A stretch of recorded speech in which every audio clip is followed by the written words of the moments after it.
The matches, he carried the Friday Night War, which, by the way, is a matter of record in fucking court in the state of California that we won the Friday Night War. Just ask Jerry McDivitt because he fucking wrote it. And this guy won it versus Matt Sydal, who's a great wrestler. He had another goddamn great match on Friday night. This fucking guy, he fucking did the Friday Night War. He did the first dance. He's done the record Double or Nothing. He did the record All Out in his debut. He was a big part of a record Full Gear, a great match with Eddie Kingston, and fucking he wrestled a bunch of young guys, a bunch of veterans in between there. Will Hobbs, Daniel Garcia, goddammit. And then he showed up, did the biggest program in terms of everything, TV, box ever with MJF. And then he did the goddamn main event here. He's the biggest part of financial success in the history of this company. Let's fucking go! You just made that up!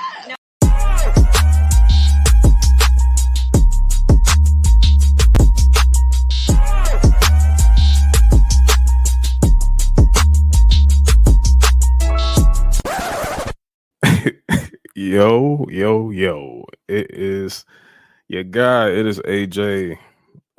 Usually I would say it's Aunt P, but Aunt's not here as of yet.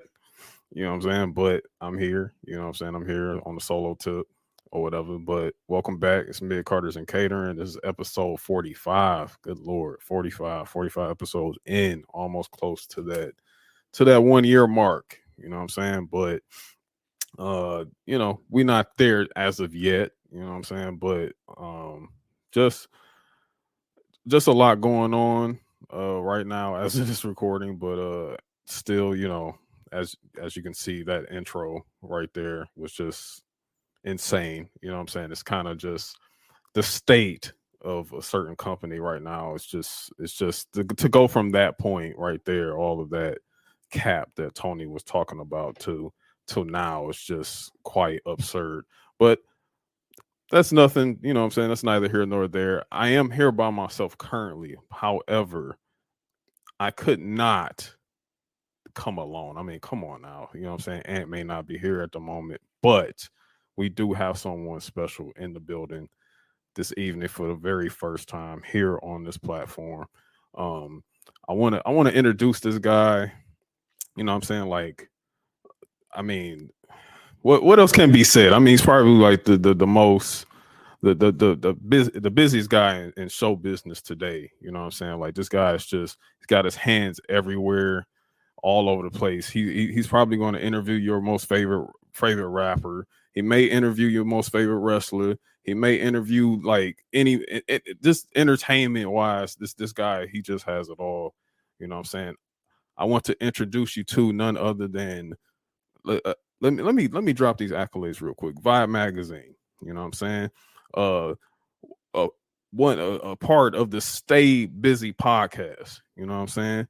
And also a member of the Rewriters Room on RNC Radio. It's none other than my guy Armon Sadler.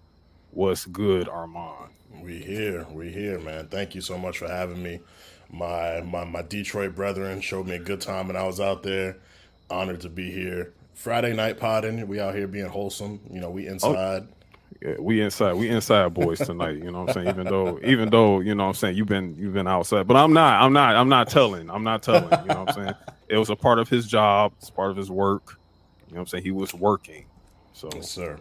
Let's not say too much. You know what I'm saying? But yeah, we inside boys. You know what I'm saying?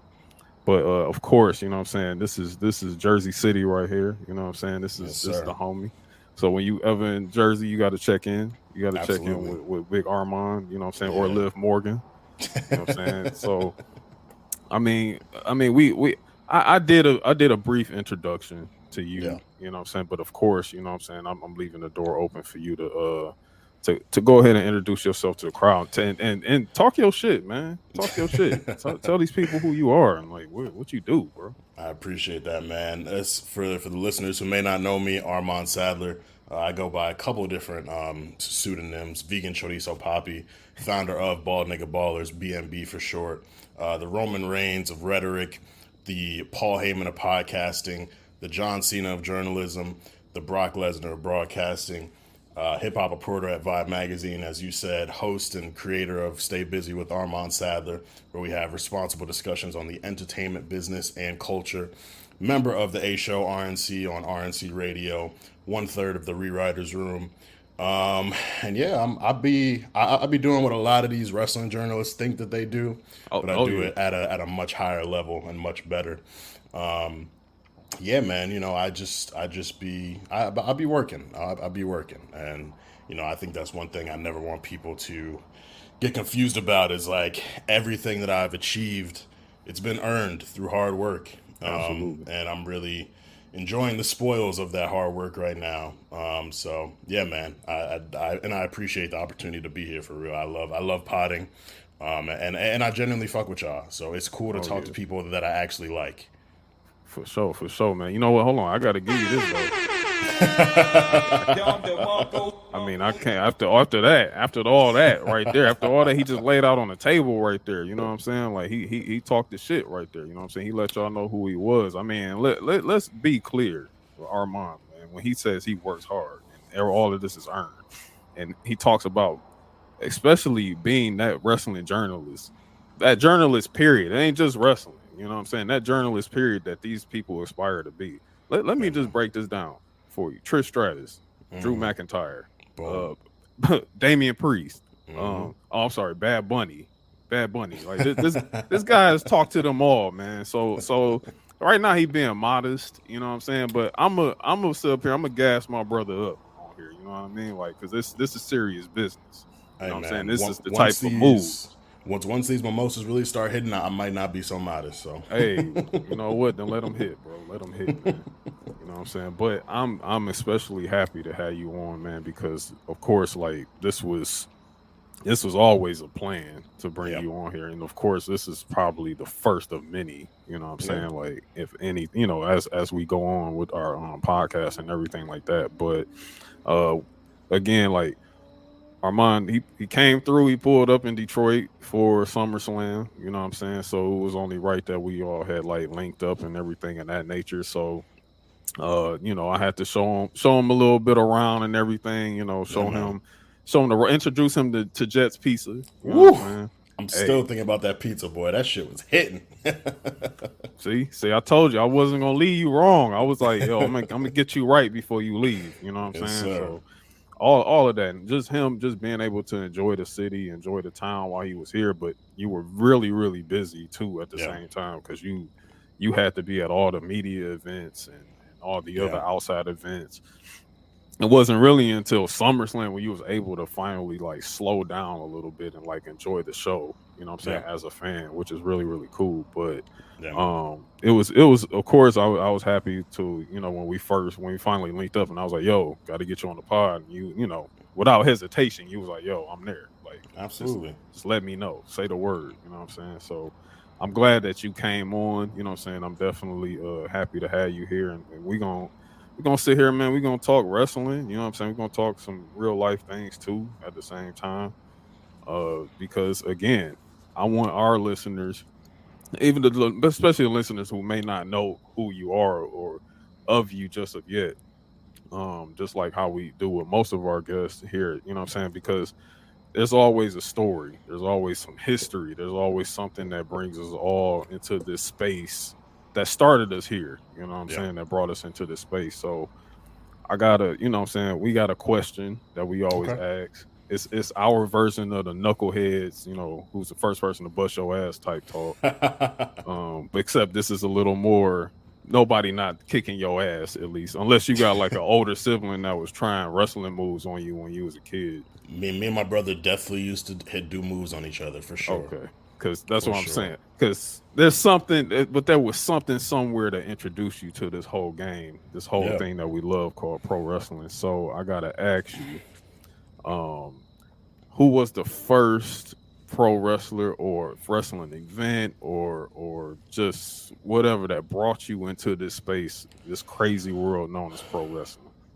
So my first exposure to wrestling, I remember in like kindergarten, some of my classmates would be talking about like the Hardy Boys and shit like that. And then I think my dad or my brother was watching it first.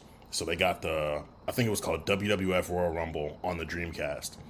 So I was playing the game. I was terrible at it, of course, using The Rock, using Undertaker, using Kane. But I didn't actually start watching wrestling until November 2002. And the episode I watched was when Brock Lesnar threw Matt Hardy through a wall. And I was like, I don't know shit about this dude, but he's that guy. That's my favorite wrestler off rip. And then I think a couple weeks later, it might have been the same episode. I don't fully remember. He F5 Big Show through the announcer's table. I was like, yo, that's a big motherfucker to be doing that to. Oh, wow. This Brock Lesnar cat is him. Yeah. And yeah, I honestly don't remember. I think my brother put like SmackDown on, so I was just watching with him. And I was like, yo, this shit is cool. Like, this wrestling shit is fucking fire. And of course, as a kid, you get really invested into wins and losses and seeing, your favorite guys, succeed. And so that was like right after when Paul Heyman turned on Brock and Big Show was the WWE champion. So I was like, yo, I want to see him get that title back. I want to see him win that title. So obviously, a couple months later, he wins the Royal Rumble. He goes to WrestleMania 19. Wins the title from Kurt Angle. I obviously wasn't ordering pay-per-views at the time, so I had to go on the website, read the results, catch the little clips that they show on the next episode. I was like, yes, my guy got the title back. And so Brock Lesnar was really the one who got me locked in, and that was a great era for SmackDown. Of course, you got the SmackDown 6. It was just awesome. I fucking loved SmackDown. And I ain't have cable, so I was only watching SmackDown for the first 2 years of my wrestling fandom. But I remember being so excited when we got cable. I was like, yo, do we have Spike TV? Like, I have to watch Monday Night Raw. Yeah. So watching my first Monday Night Raw episode, it was the episode when the man who shall not be named signed the contract to face Triple H and Shawn Michaels at WrestleMania 20. I just remember being so excited to finally be able to watch. And I had a bedtime at 10. So my mom would come and say, like, turn the TV off. So I would just turn the volume all the way down so I could watch Raw. Yeah. And then whenever she would walk by my room, I would try to turn the TV off real quick. But yeah, man, it was Brock. It was He Who Shall Not Be Named, unfortunately, who was also one of my favorites. And I actually fucked with Triple H a lot, too. I'm not going to front. Triple H was my guy. Yeah, cool. Yeah, it's like it's funny when you bring up Brock in 02, you know what I'm saying? Mm-hmm. Because right there you paint a picture. What's so crazy about that first Brock run was it was literally only just 1 year.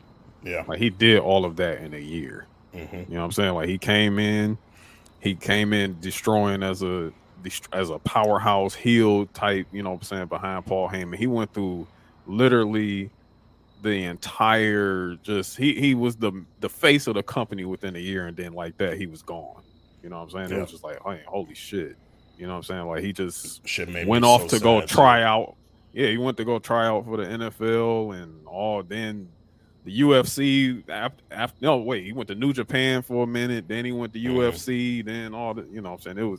It's quite crazy just looking back and painting that picture, because here it is, you started in 2002.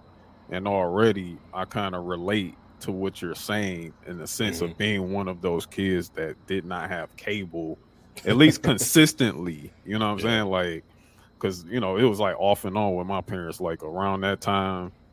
That's why, like, again, I said this before, it felt like SmackDown was kind of a heaven sent, almost, because for a minute, you know what I'm saying? Like that SmackDown on UPN was just going crazy and everything like that. And you just like, damn, like I'm missing Raw. And then you get cable. And then you look at Raw and you're like, SmackDown actually kind of better than this shit. Mm-hmm. You know what I'm saying? Absolutely. Like SmackDown might actually be where it's at. You know what I'm saying? Absolutely.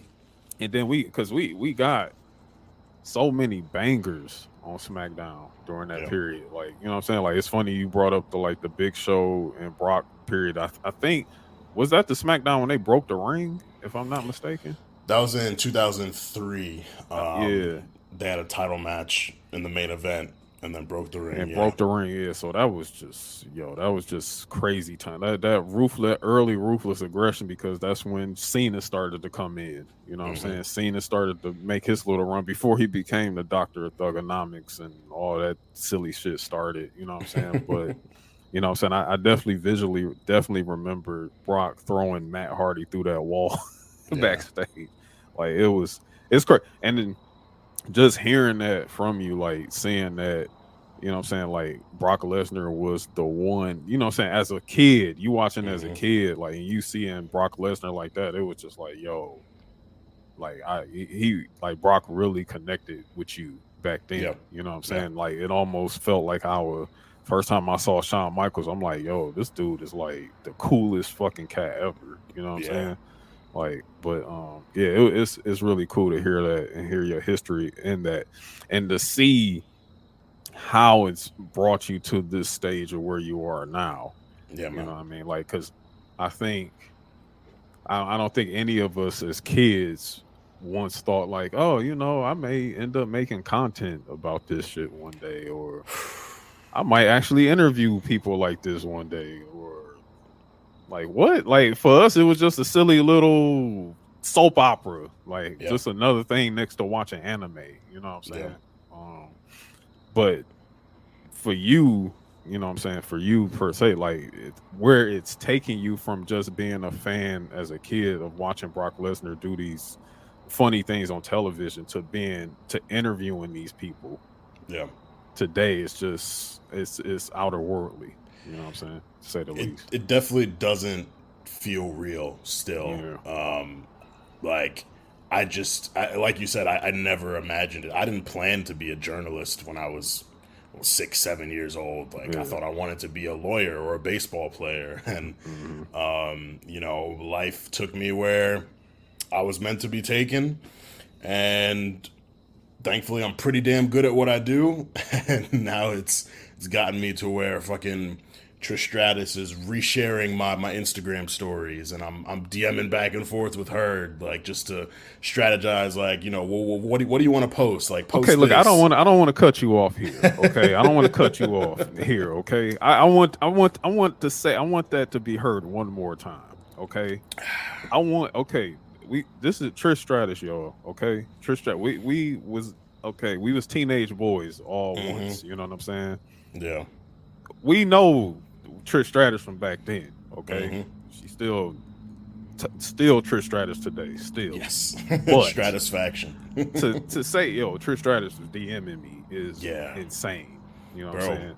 She's the one who showed the most love of the wrestlers I've interviewed so far. Like, and you know, I'm at the point in my career where I don't expect a retweet from them. I don't expect them to even say thank you sometimes, because they do a lot of press. It's nothing personal, but yeah, absolutely. For her to hit me like, yo, if you want to post like a spicy part, and like, you know, I'll reshare it and put the link in. I was like, yo, that's love. Like that's really love, because you understand what it means for a journalist to promote their work, and then someone who's also a fan of this shit, and just like actually talking to her, like our conversation, it felt so easy. Like she was just cool. Like it was really less of an interview, more of a conversation. Like we're talking about fucking her favorite snacks in Canada. We're talking about, you know, she's cursing while she's talking to me. She's making jokes. We're speaking French to one another. Like it was just, that was easily my favorite one. And I interviewed my favorite wrestler, Drew McIntyre, and like the Trish conversation just felt, you know, like it was really that one that really got me charged up. Like, yo, like I'm doing this, and I can really do this at a high level, and she's gonna, you know, show love for that. So I'm very, very appreciative. Yeah, and that's so dope, because at the end of the day, for sure, like we know these are wrestlers, these are talents, these are, you know what I'm saying, like these are people who work for a company that's on television every single week, no breaks, no nothing of that sort. They want to get treated like real people, because they are real people. You know, they want to have those conversations. They don't want to have Marky Mark-ass conversations all the time, or have their interviewer be the one that's actually trying to get themselves over and all that silly ass shit. It's just, you want to have a realistic conversation with that individual to make them feel comfortable, because they already deal with so much weird individuals all the time anyway. You know what I'm saying?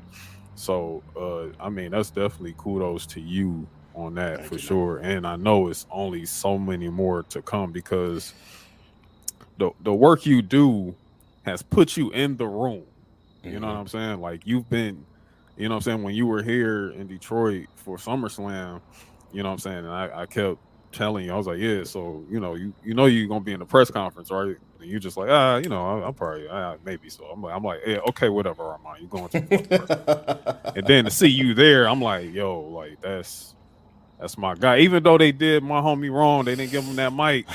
Man, They didn't give my boy the mic, man. I'm not gonna lie, that was the saddest walk back to the hotel, and it was like, you know, I was even more frustrated because I was like, I got to do so much that weekend that me being upset about one thing not working out makes me feel like I'm ungrateful. But when you listen to those questions they were asking, bro, like me, I was watching SummerSlam so intently, had like 8 different questions for whoever was gonna be there ready.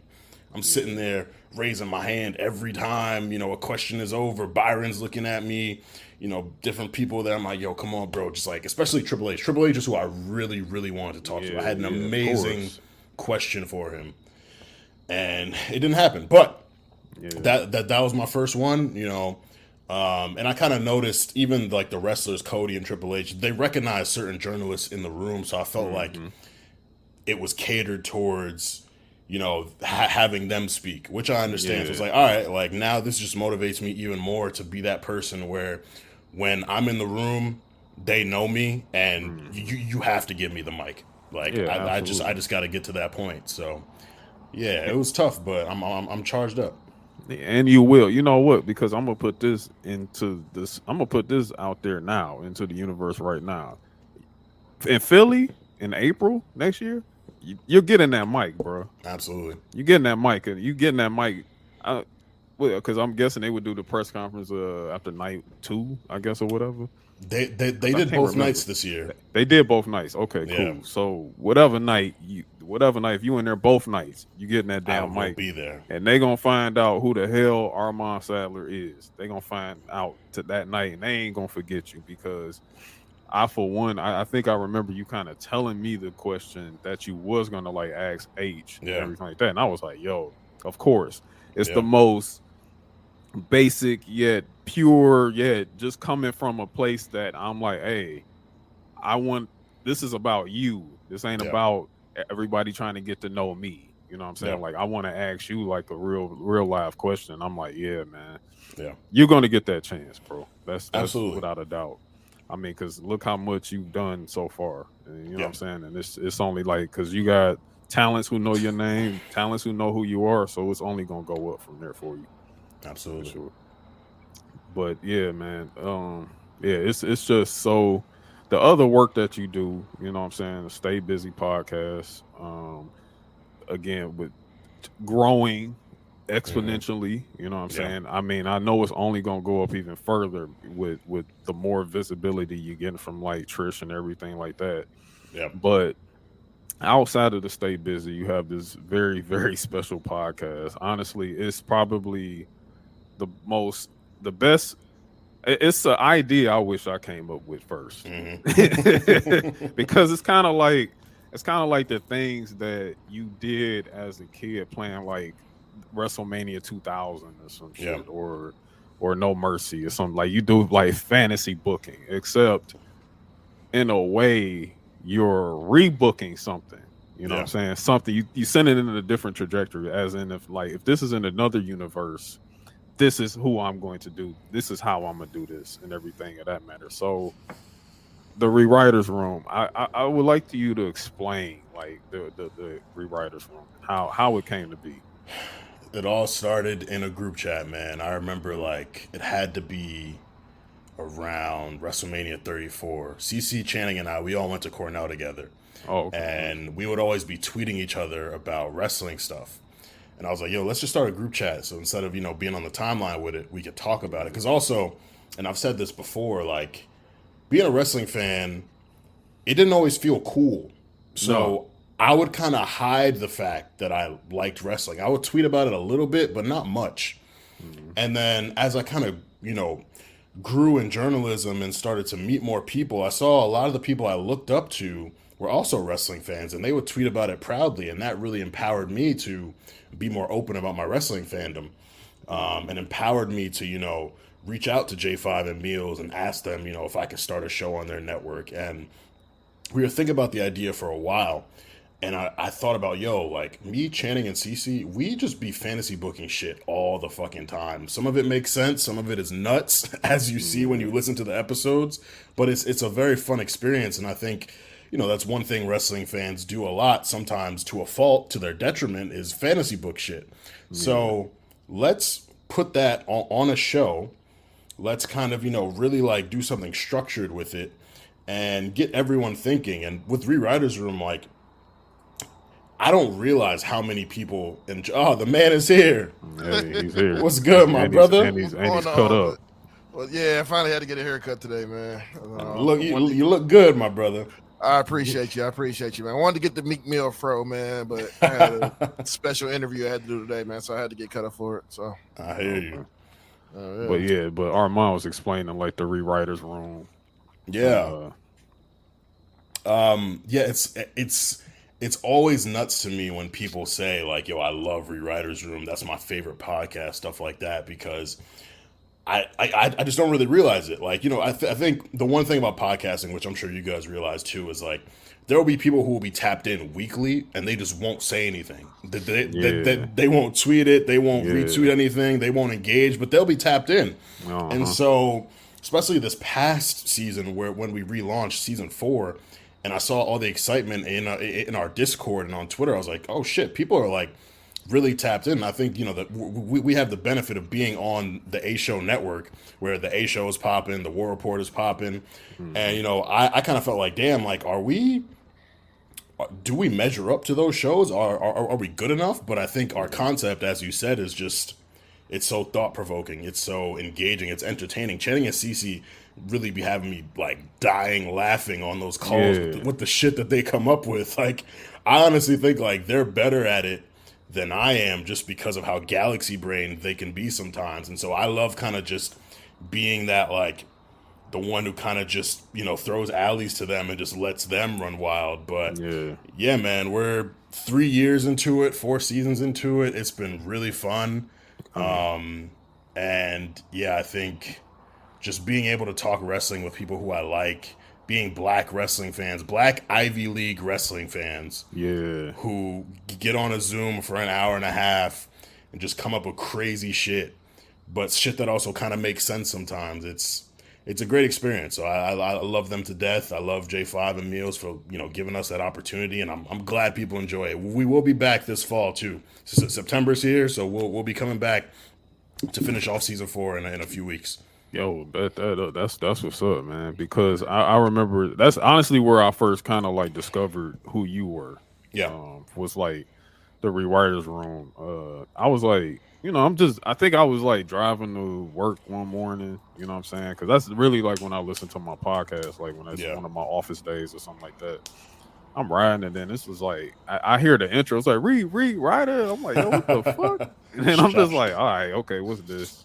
Yeah. So I'm riding and stuff, and then it's like, all right, so this is how I'm gonna book it. This is how we would book this, and like y'all would lay down the foundation like from an old pay-per-view or some shit like that. And I'm just like, yo, I said I rock with this shit. Like this shit is all right. I was like, okay, and I was like, Armon, okay, and then whatever. Then I see Armon. I'm like, oh, so Armon is a hip hop journalist too. I'm like, okay, cool, and I'm like, all right, and wrestling, all right, bet. But that Rewriters Room, I was just like, yo, this shit is like dope. Like this is really, really hard. Like, cause nobody else is doing it like that. You know what I'm saying? Especially again within our space. You know what I'm saying? The black space of being wrestling fans and whatnot. So yeah, definitely really, really cool there. And again, like just from that's just one portion of the things that you do. Again, like, on the Stay Busy pod, when you're like these interviews, like being, I don't know if people really understand the gravity of this, but you talk to Bad Bunny, okay? Like that's fucking insane. Like you're talking about the biggest superstar in the world. Yeah, the world. Like man. This guy's working, bro. He's working, man. He's working. Oh, man. But it's pretty crazy, man. I'm not gonna lie. That one, yeah. that one was a shock when they said, "Yeah, we're down." It was a surprise. I just, one thing in my career I've always done is I shoot my shot. I see an opportunity where there isn't one, and I try to create it. And the shot went in. I was like, "Fuck, let's do it then." And I really wished we were able to talk about more stuff. It definitely wasn't like my most detailed interview or my most insightful one, but the fact that I can say something a lot of people cannot say, I interviewed Bad Bunny. That's that legendary. shit's crazy. Mic drop. Just drop the mic. That's What can legendary. you say to me, bro? What can you say? That's legendary as fuck. Yeah. Yeah, man. But we got Armon here, man. So we know, again, Armon's a very busy man. You know what I'm saying? But we got a lot of wrestling stuff to talk about, man. Let me go grab me a drink because I'm trying to wake up a little bit. I mean, go Do your knock thing, yourself King. out. Do your thing, man. But because it's been just one of those another weird ass week in wrestling and everything like that. And I just want to ask Armon, do you have time, brother? Do you have time? My brother, it's Friday night. I ain't doing shit. I got all the time. Let's go. I just wanted to make sure. I mean, I was gonna keep you here anyway. You know what I'm saying? Like you weren't going nowhere, man. So, but yeah, man, we got some things to talk about, and we got a few other things to get into before this week in wrestling too. We got a few WWE Payback preview. You know what I'm saying? By the time y'all hear this recording, it'll probably already be over. We also got a Spaces that we doing following Payback. You know what I'm saying? Our first Spaces. Lit. So yeah, I'm in there. Oh yeah, please come there. through, dog. It's gonna be very interesting trying to learn this system of using space. This is the first time for me, so but hey, we gonna get it going. But without further ado, man, let's get to this newsworthy stuff. I'm afraid I've got some bad news. Oh, brother. I mean, Start off Phil Brooks. Can we start off with Phil Brooks, please? I'm so fucking tired of talking about We these gotta talk people, man. We gotta talk about this man, dog. This man's over here pulling cars in the backstage area, man. They ain't fucking with CM Punk. So That nigga been letting it hang on the AEW locker room. He's different. I'm convinced this man is a double agent, bro. Like he's a double agent at this point. He's there to take down this system, or he's there to bring people home. This is what's going on, bro. Like I just don't see it no more. I don't know what else to say. But yeah, we got to start with none other than Phillip Brooks, CM Punk, aka CM Punk. CM Punk, and CM Punk. CM Punk. So let's go down the timeline here, okay? Nigga had to take his glasses off. Yeah, bro, like, cause this is insane. Like, all right, so I'm sitting here. Well, actually, no, I wasn't sitting here yet. I wasn't here yet. I wasn't at the beginning of all mid on all mid on this past weekend. I was where was I doing? I think I was riding my bike or some shit. I don't know. I had to work out. It's nice outside. Like I'm trying to hit it before it gets cold. You know what I'm saying? Like I'm trying to do outside things. You know what I mean? But the first let's see, 0 hour. First of all, was like strange. I mean, this is when everybody coming in. For some reason, they put belts on Maxwell, Jacob Freeman, and Adam Cole. They defeated Aussie Open. Whatever. Blah blah blah. Then let's get to the gist, to the genesis of this. So Hook and Jack Perry, they're the second opener. They have a match for that FTW belt. I don't know why that's still even a belt over there, but hey, whatever. I believe Taz created this belt. Yep. So, and Hook is his son, so nepotism, right? Mm-hmm.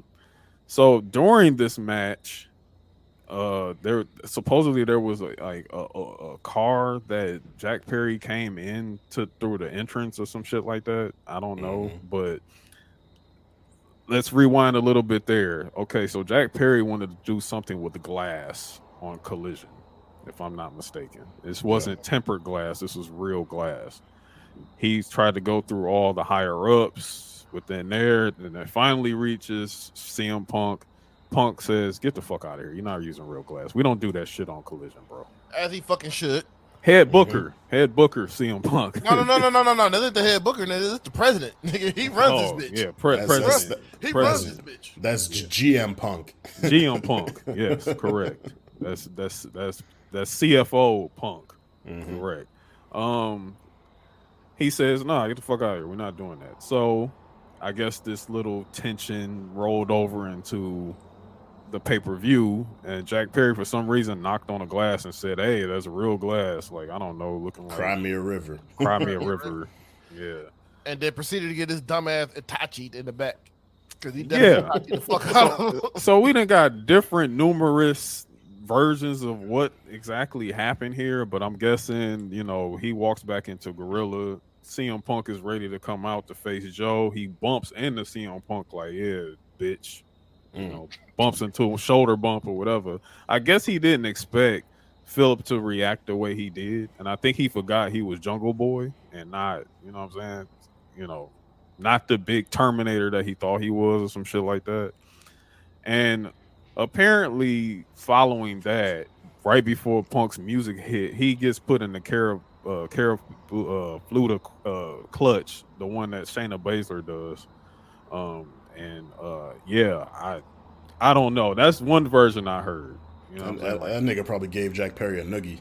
Yeah, like he probably gave him a wedgie. Really, like Cornette said, he goozled him. So like, nigga, with one arm to that shit, just choked his ass. Like, what the fuck are you doing, man? What the fuck is wrong with you? You know what I'm saying? Like, this is about glass. Like, seriously? You know what I'm saying? Like, you really trying me? Do you know what the fuck I am? You know what I'm saying? And they had a little bit of a fisticuffs in the back.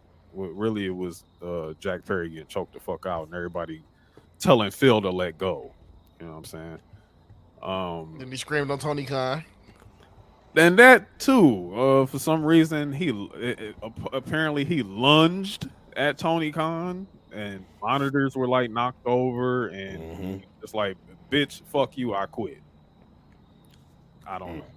I hate this place. He also said, "Yeah, I hate this place." Now, him saying "I hate this place." Now let's also rewind the timeline back a little bit. There, let's go to London Heathrow Airport that morning. Okay, so when Phil got to London, when he got there, there was no car. There was no type of ticket information, no type of anything. Not even a bus pass. Over fucking seas in London. Your biggest star.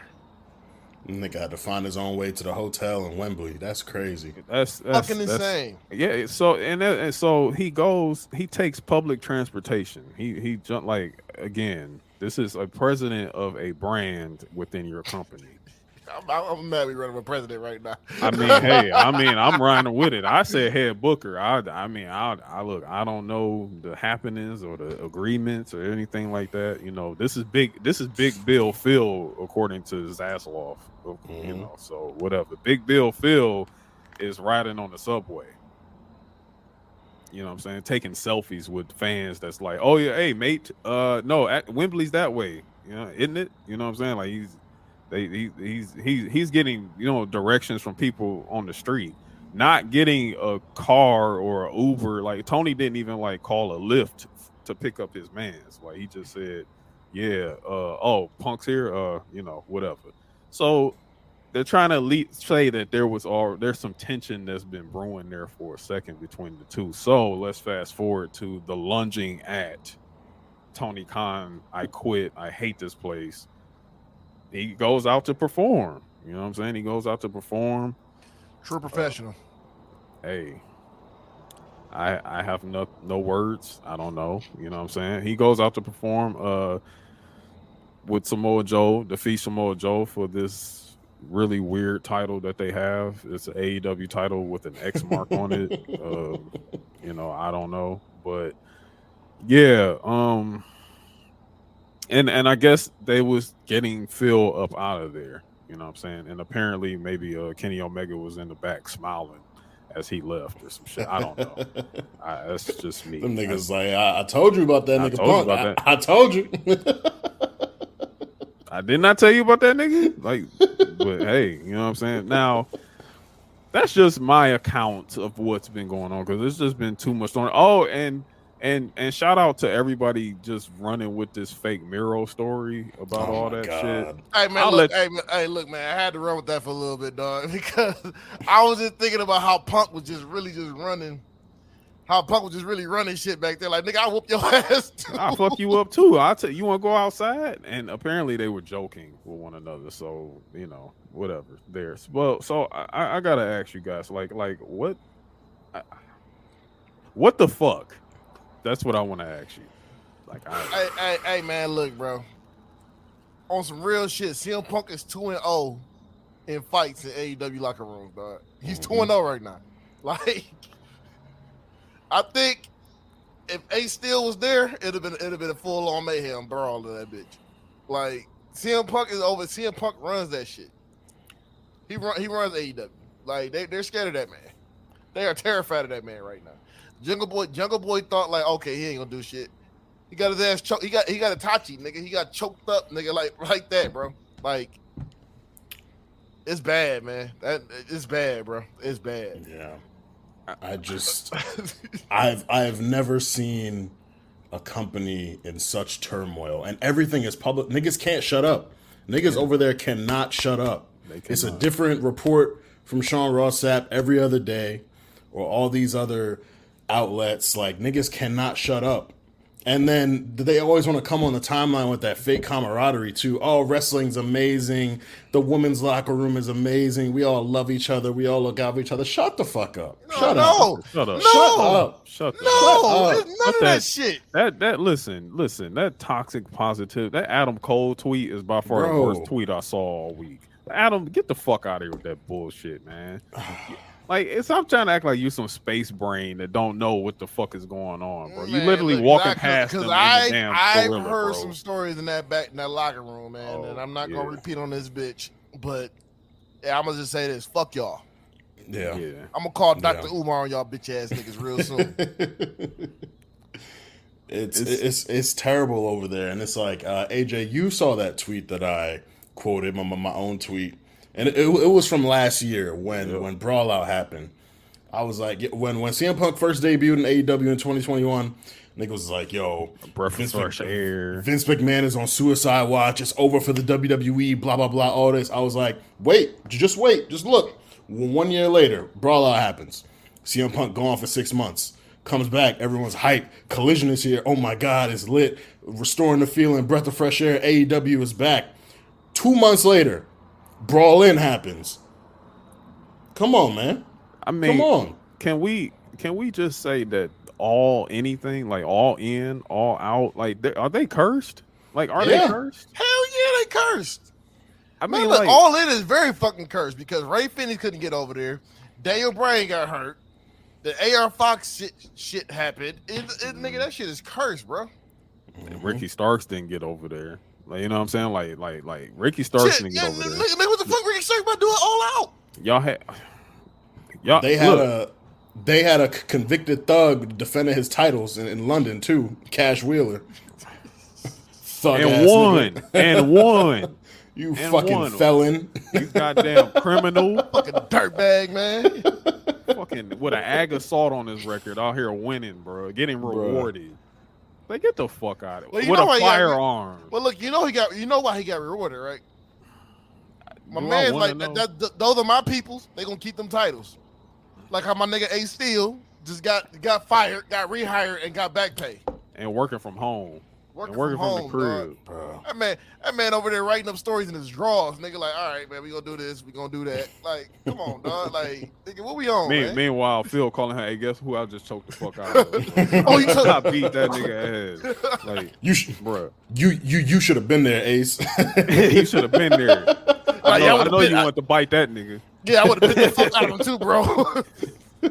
Oh my god! Like, AEW is so unserious, bro. Like, this is unserious. And the women, y'all had one women's match on this whole thing. Shut the fuck up, man. Yeah, I don't want to hear that shit, bro. And Tony saying adding more women's matches would have fucked up the pacing of the show. That's very telling. And then a certain tweeter got on Twitter and said, y'all gonna keep asking him for women's matches? Why can't you just accept that? Like, and he called him the bro. He called Tony Khan the bro. Like, just accept that this is the bro don't want to book more women's matches. Like, go watch Impact. I'm like, bro, for real? Like you're really gonna defend this guy blatantly saying he doesn't want to book more women's matches? This nigga gave us some bullshit on All In. He gave us some bullshit. Only thing I liked about All In was Sting's interest, because I love Seek and Destroy by Metallica. That was one of the best things. That was one of the best things for me. But other than that, man, he spends more money on licensing for music than he does like getting women in the ring. Like I don't understand this. Like, and that's crazy. That's absolutely insane, because you say that, but then if one women's match gets left off of SummerSlam card, which probably wasn't even positioned to be on the SummerSlam card. Everybody tripping. Everybody wants to come out with the tiki torches. But when this shit here, it's fucking crickets. Well, you know, it was just like the original All Out was only one All In, only woman. Man, fuck out of here. I don't wanna hear that shit, it's tradition now. It's tradition. It's tradition to say fuck the women. Got you. Cool. That's cool, man. That's cool. So y'all proving our point when we say these things. You know what I'm saying? The thing is like, we don't want to hate what's going. Like, we don't want to hate AEW. I want competition. I want this shit to be good. I don't see it as competition. I haven't. They haven't not competition. been It's there. definitely not competition. Yeah, but I want this shit to be good. I want this shit to be good. And like Eric Bischoff said, like this was like the classic thing he said. This shit was. He said this was an indie. All In was an indie show on steroids. Yeah. I mean, and he's not wrong. I mean, Eric has not been wrong yet. No, he's not been wrong yet. No, he's seen this shit before. Like, nigga, I had a company that did this same shit y'all doing. Mm-hmm. He'd be barring them up. Yeah, tearing. I mean, like, I honestly, him and Cornette. The thing about Cornette, though, you can tell Cornette. You know what I'm saying? I don't want to talk about another person's podcast on mine, but when Cornette speaks about CM Punk, because clearly he's a mark for Punk. He's starting to run out of tape when it comes to defending the shit that Punk does. Like, he's just kind of like, man, I got to pull this out my ass now because I need to make it make sense and all that, you know. But hey, Jungle Jackal, fuck him, you know. Like, I mean, it's just at some point, it's just like, I mean. What's gonna happen? Like, what are we doing? Like, what are y'all like? Are y'all gonna keep like, what's the work? Because you look at now, apparently, from this, oh gosh, there's the next mess of this whole thing. Supposedly Jack and Phil were both suspended after this. Man, however, Phil should have been suspended. He shouldn't have been suspended. I don't think so. If I'm saying if it went that way that it did, then it's kind of like you know, why suspend me? But it's kind of crazy that it's almost as if he didn't know that he was suspended. Mm-hmm. Apparently, you know what I'm saying? Like, Sports Illustrated knew Punk was suspended before Punk. Let's be real. The higher-ups at AEW are soft as fuck. Mm-hmm. They didn't want to tell that man he was suspended. They didn't want to tell him that. They soft. They're soft. The report was Tony told Punk's lawyers allegedly. He ain't even want to tell Punk himself. That nigga was shook. Yeah. I don't know if I want to tell Punk that he's suspended. I don't know. I don't know, man. Like, man, Punk been running shit over there, man. Punk screamed on this motherfucker. No, not the monitors over on him and shit, man. He probably like, I don't want to. He might show up to my job. And then, you know what I'm saying, you see Punk in Vegas with WWE Hall of Famers and shit. Mm-hmm. Yikes. Trading war that nigga stories. Wants to come. he wants to come home so bad. So but bad. But when he come home, he kissing that ring like a motherfucker. Oh, he has to kiss the ring. He eating all the pins. He's losing for a year straight. He gonna lose cleanly to the Miz, man. He gonna lose clean to the absolutely. Miz. He gonna That's lose gonna. Roman. He gonna lose to Seth. He gonna lose. They to might put that Miz. nigga in the ring with LA Knight. LA Knight might cook his ass up with that BFT. You might have to catch that BFT clean, nigga. Like, Clean, punk. Like, didn't bro, get- we're gonna bring you back, man, but you gonna have to pay some dues, buddy. I This mean, nigga might lose to Hit Row. No cap. Oh, Top dollar. top dollar. hey, yo, taking a pin to Top Dollar is crazy. Dog. Karrion Kross getting the submission too. He getting the choke out for sure. Karrion Kross is for sure putting that nigga to sleep. That nigga's going to sleep. GTS the other way, nigga. Cross checking on this bitch ass. I think this is one of the things I have been fighting against for like years, ever since his departure back in, what was that, 2012, 2013, when he left back. Yeah, and I said, get the fuck out of here, like go, like goodbye. Mm-hmm. You know what I'm saying? Like, dude, just go walk off to the sunset, whatever the hell it is that you don't do, whatever. I think is at this rate, the way that he's moving within AEW, it's all but said that he's going to come back. I mean, he was apologizing in the parking lot. He apologized to the Miz. Yeah, he's apologizing in the parking lot at Raw, bro. Like, Hey, look, I'm, man, I'm gonna tell you right now, Tony Khan was probably sick when he seen that. She like, what Oh, the yeah. fuck? and, That nigga like, texted him with the fucking WYD. Like, what you doing, bro? What's going on over there? like, you delivering food? Like, what are you doing? What the fuck? Why you in the parking lot with Tamina? What the fuck is going on here? Like, huh? Like, I hear you talked to Hunter. Like, what? Wait, what? What? Why are you talking to Paul? apologize? Why are you talking to Mike? What is going on here, man? Yeah, like, so I think it's all but. I think he's going to be coming back at some point. Like, into what capacity is definitely not going to be at the capacity of which he is right now, currently, where he's 44 years old and wrestling every single week. No. He's going to be a special attraction. He's going to be Goldberg. Yeah. He's going to be Goldberg. Yeah. Pay-per-view matches. He's going to get pinned. He might come out with a title, but he's going to be pinned a lot. But yeah, Brother, don't put no belt on that guy. Please, God, don't. I mean, if there's any time for him to possibly get that WrestleMania moment he wanted, maybe that will come. He might be main eventing with Seth Rollins, because Seth Rollins gonna bar him the fuck up. Yeah. Seth been waiting on that one. He's taking that curb stomp, nigga. Oh, clean. Curb Super stomp. curb stomp. And the pedigree. The top rope curb stomp. Yeah. Just like that nigga did to Riddle and Omos.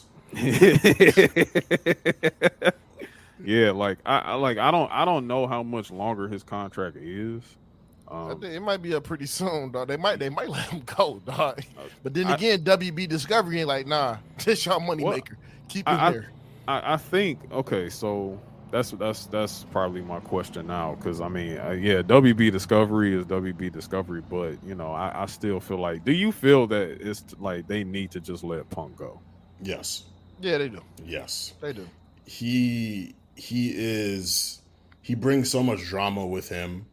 He doesn't want to play nice with the locker room, and the locker room don't want to play nice with him. This nigga steps into every room thinking he should get treated like Cena, like Roman. It's like, bro, you remember when Paul Pierce, when Draymond Green told Paul Pierce, like, yo, you not Kobe? Like, it's similar energy. Like, you're not that guy, pal. Like, you're really not that guy. You had a great WWE run. You had those years where you was really like, that nigga. You was still, under Cena and under other niggas, but he has this heightened sense of self-importance where he feels like he should be treated a certain way, and he acts out when he's not treated the way he thinks he should be treated. But the way he acts makes niggas not want to treat him the way he wants to be treated. Yeah. So these little short bursts in AEW where he's there and like people are excited, and then something goes wrong, he don't get his way, he acts up, he beats up EVPs and other, like you cannot have that in a company. You cannot. No, you can't. Because you would get fired for that. You would literally get fired for that shit. And he knows they pussy over there, so like he does what he wants. He gets a little slap on the wrist, and it's like, bro, Punk, we need you for Collision. We're gonna create a whole new show for you. Like, bro, it's and Warner Bros. Discovery loves him too. Like, they want him there. So Tony Khan has to make these exceptions, but it ruins the morale of everyone, and it's not sustainable. It's just not. It's not something you can keep up for a long period of time. Look, imagine JBL in that locker room. Oh no, JBL would have fucked him up. Ain't no brawl out. There's no brawl out. We wouldn't even have heard JBL that fucked him up until like maybe 20 years down the line when they telling their stories and shit like that. Like, yeah, He'd be like this. Hey, Michael, you remember when I kicked the Young Bucks' ass in that locker room? yeah. Like it'll be along those lines. I mean, and then I guess my next question would be, do you think if Punk is let go, like he has a departure from the company, do you think the product gets better? No, it won't right now. As long as Tony Khan booking everything, it's not gonna get better. Collision's gonna be. I don't know what Collision is without CM Punk. Like, I really don't know. It's like, cool, now the Elite can show up on there, but the niggas ain't draws. Like, they're not drawing more viewers on a Saturday night. No. I don't know. Like, I don't know what, and like, I mean, AEW as a whole is just not good, but at least they have Punk. Punk at least, makes you want to watch certain things. Punk leaving just opens the door for more bum-ass niggas to get booked. So, yeah. I don't think the product gets better, and I don't know how much worse it can get. Yeah, because I think if Punk, it's so many different variables here. Like, you gotta like rein in MJF. Like, you can't let MJF repeat what he was doing when Punk wasn't there, because it wasn't drawing anything. Y'all were losing viewers while that shit was happening on Dynamite. So you kind of gotta put MJF in the situation to where he's a face.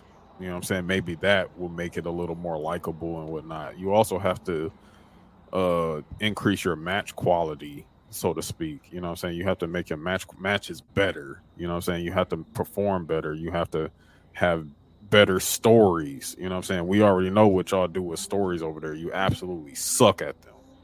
You know what I'm saying? Because again, it's Tony's booking of that. I think if Punk goes, Collision has to go. Period. You have to cancel Collision. That's gonna be the funniest press release of all time. I'm going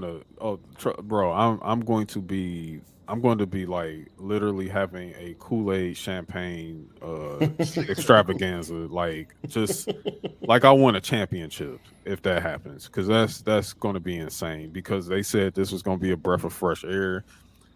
And they suspended reality of the fact that it's coming on a Saturday. College football has started.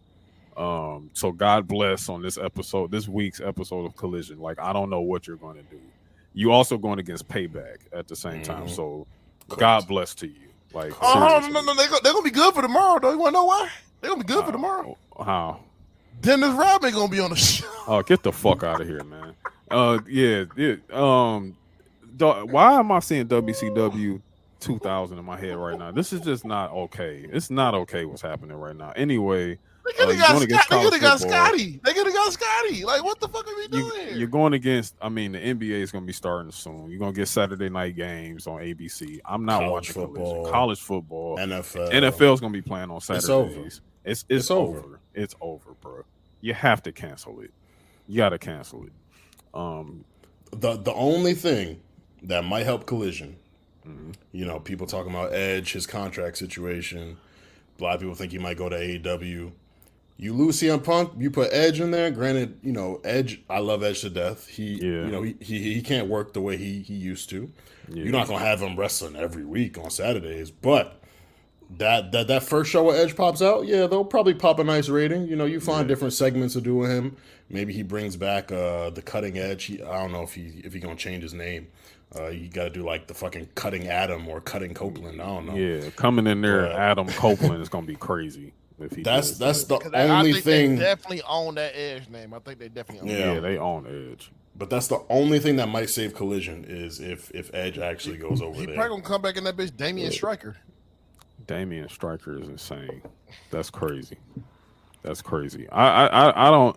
The Edge thing is just so weird to me, man. It's so weird because, he says that, hey, I got a extension contract sitting in my email. I got that there, and you clearly and you haven't signed it. You know what I'm saying? You haven't signed this extension contract or whatever.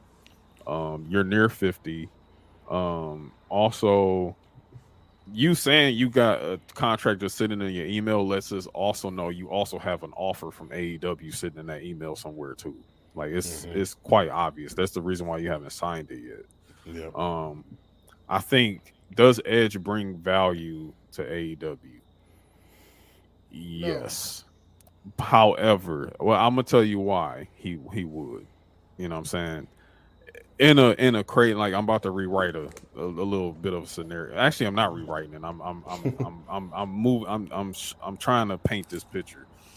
If you get rid of Collision, you bring Edge on to possibly kind of do the things that he would like to do in WWE, which is like work with younger people. Except the difference between the younger people in AEW and WWE is that WWE, they got it. AEW, they don't.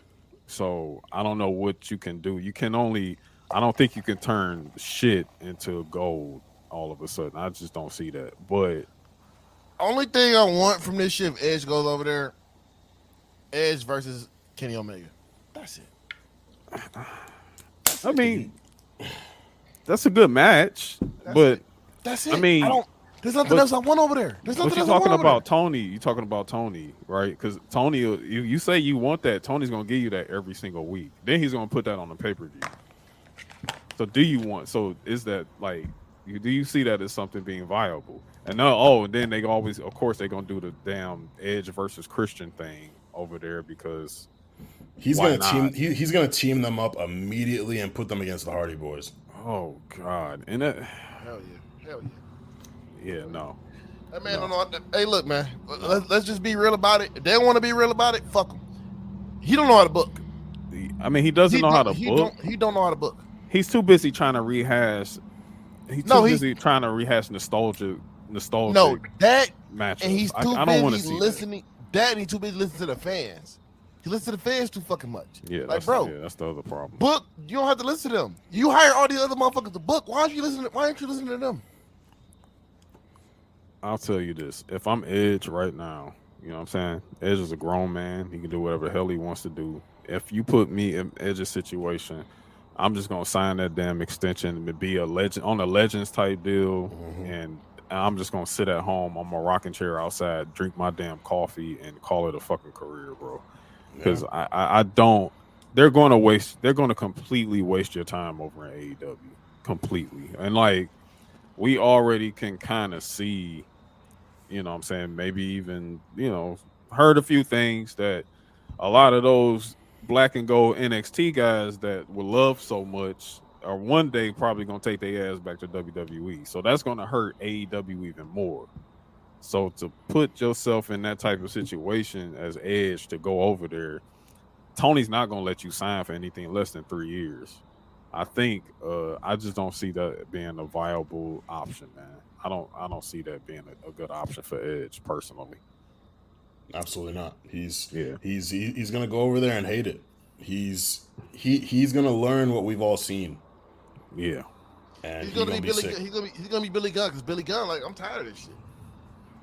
Oh, because I can tell you right now, Billy can be tired of this shit, but in terms of his sons, the ass boys, they gonna be hightailing their ass over the NXT one day. You know what I'm saying? They already got that call from. They already Brian got Pillman a spot Jr. over there. They got one warmed. They already got that call from Brian Pillman Jr. Like, hey, this shit is legit, man. Yeah, you see the women over here? Yeah, bring y'all asses over here real quick. Yeah, like we need to tear this performance center down. You know what I'm saying? Like it's already just kind of like in the stars. You know what I'm saying? According to like just the how you can read the situation, the overall feels and everything like that. It's just it's not a pretty situation over there right now. So Edge, please stay away. Just don't do it, bro. Don't do it, man. But yeah, we spent a lot of time on Punk there. Good Lord, man. But right now that's just where it stands. I don't know. We saw the All Out card. Trash. Punk is not on it. It looks like an episode of Dynamite. It's trash. It's trash. just. And if you want to look Let up, me ask y'all a question. What's gonna close out the show? Let me look up this card just to see. If it's me, in my mind, I think Takeshita and Omega, but I don't think they're gonna close it. Nope. But that's who I would have closing it. But Oh my god. They might end up doing the fucking Bullet Club Gold versus FTR and Young Bucks to close. Nope. I'm gonna tell you right now what it's gonna be. It's the ROH Tag Team Title match. get the fuck out of here with Cole and come on. Because they Versus gonna the do Dark Order. They gonna finally do the turn. I think they're gonna do the turn there, dog.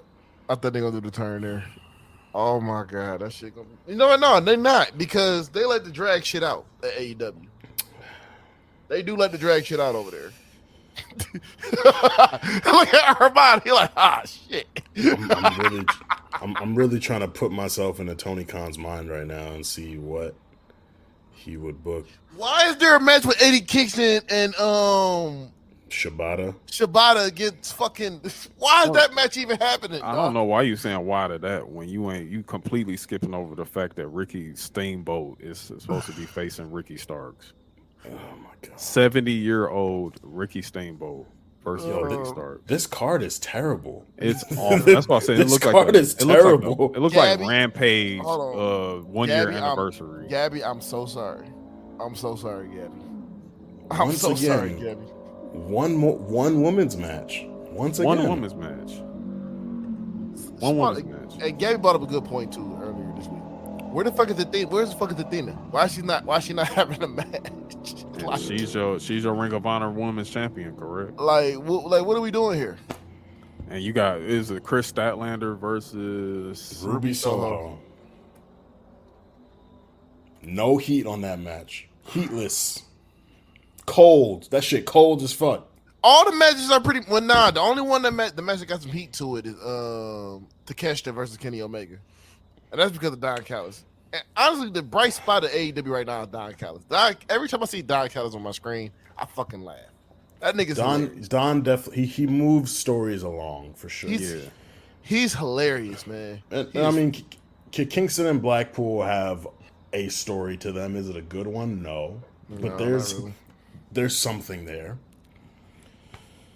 They did somehow, some way, I guess that Stadium Stampede they did at All Mid. I'm sorry, to correct myself. All Mid supposedly had a lot of people's attention because, again, John Moxley being John Moxley, he got a skewer stuck in his head during this match.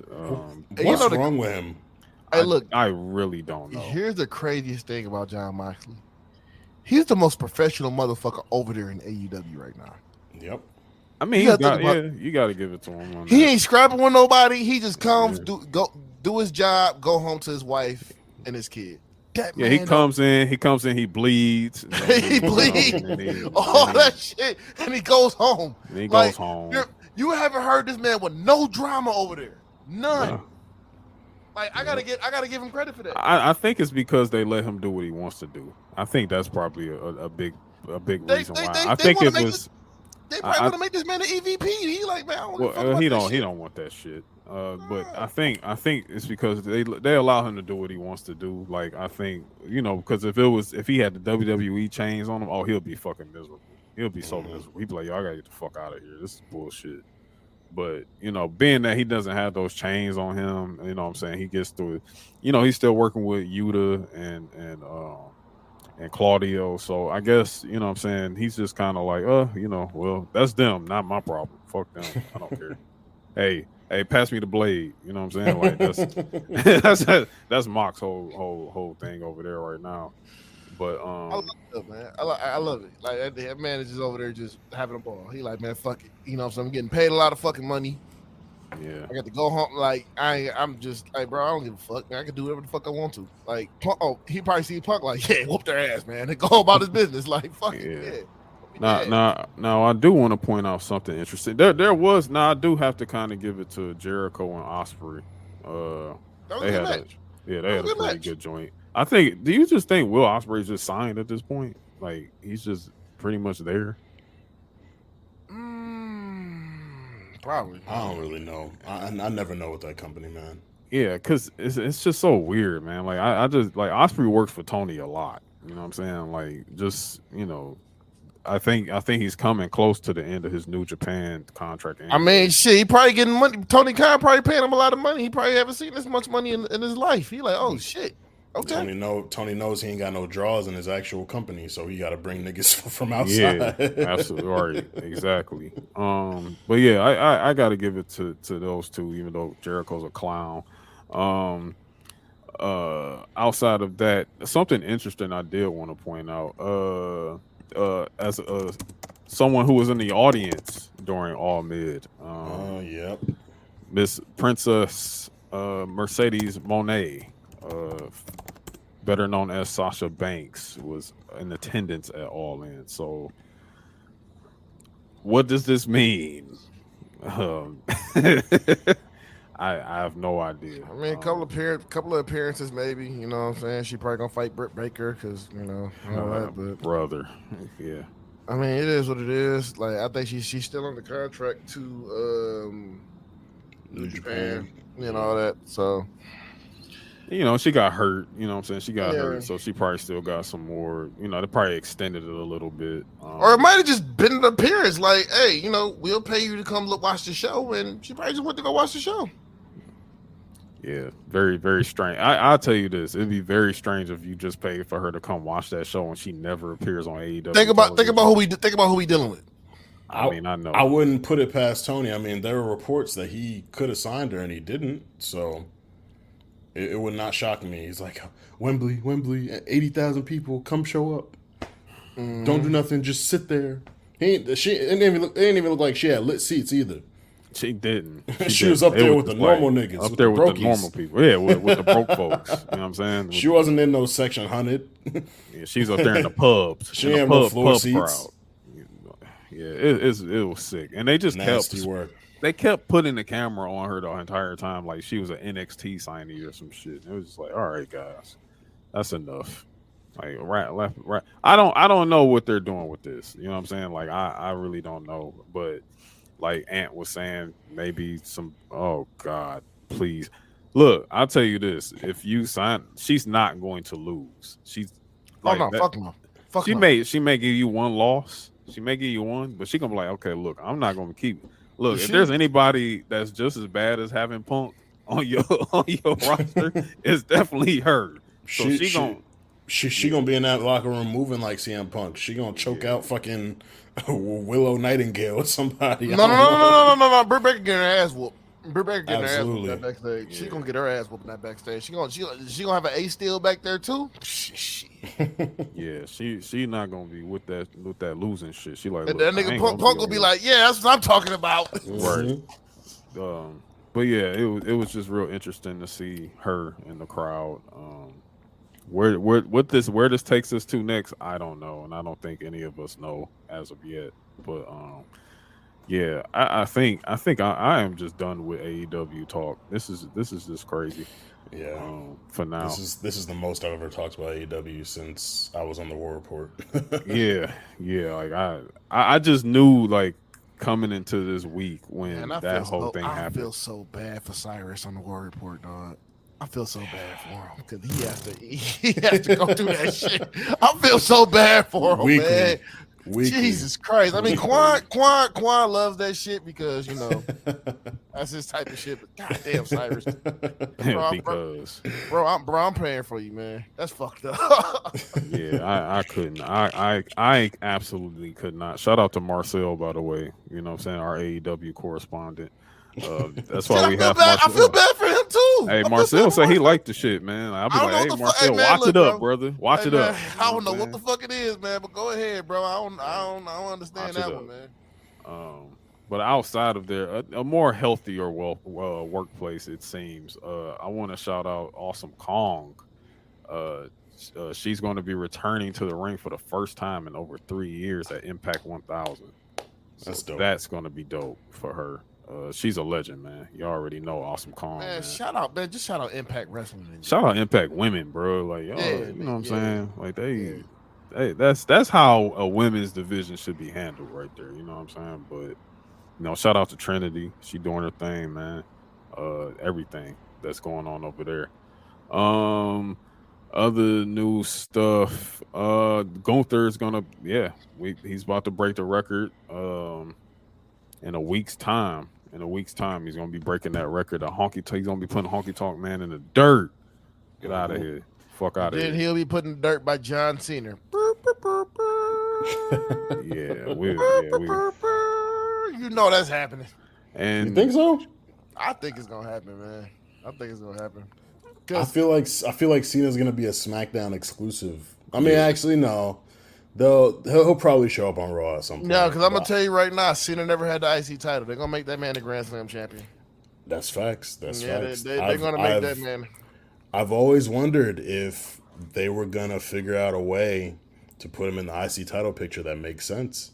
Yeah, I thought maybe WrestleMania 36 before the pandemic hit. I thought maybe they would do like a IC title match, a multi-man match, and Cena wins it there. Yeah. So I mean, shit, Cena Gunther would be hard. That'll be a fire ass match. It would be. That's right in Cena's wheelhouse. I mean, he did the Big Show matches, the Kane matches, the Great Khali matches. Like Cena versus a big dude is always pretty entertaining. It's gonna be crazy. Then like he gonna come Super Cena that one last time. Well, I think.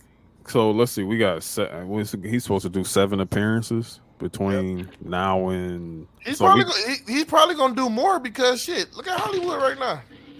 I mean, look at Hollywood, but at the same token, John is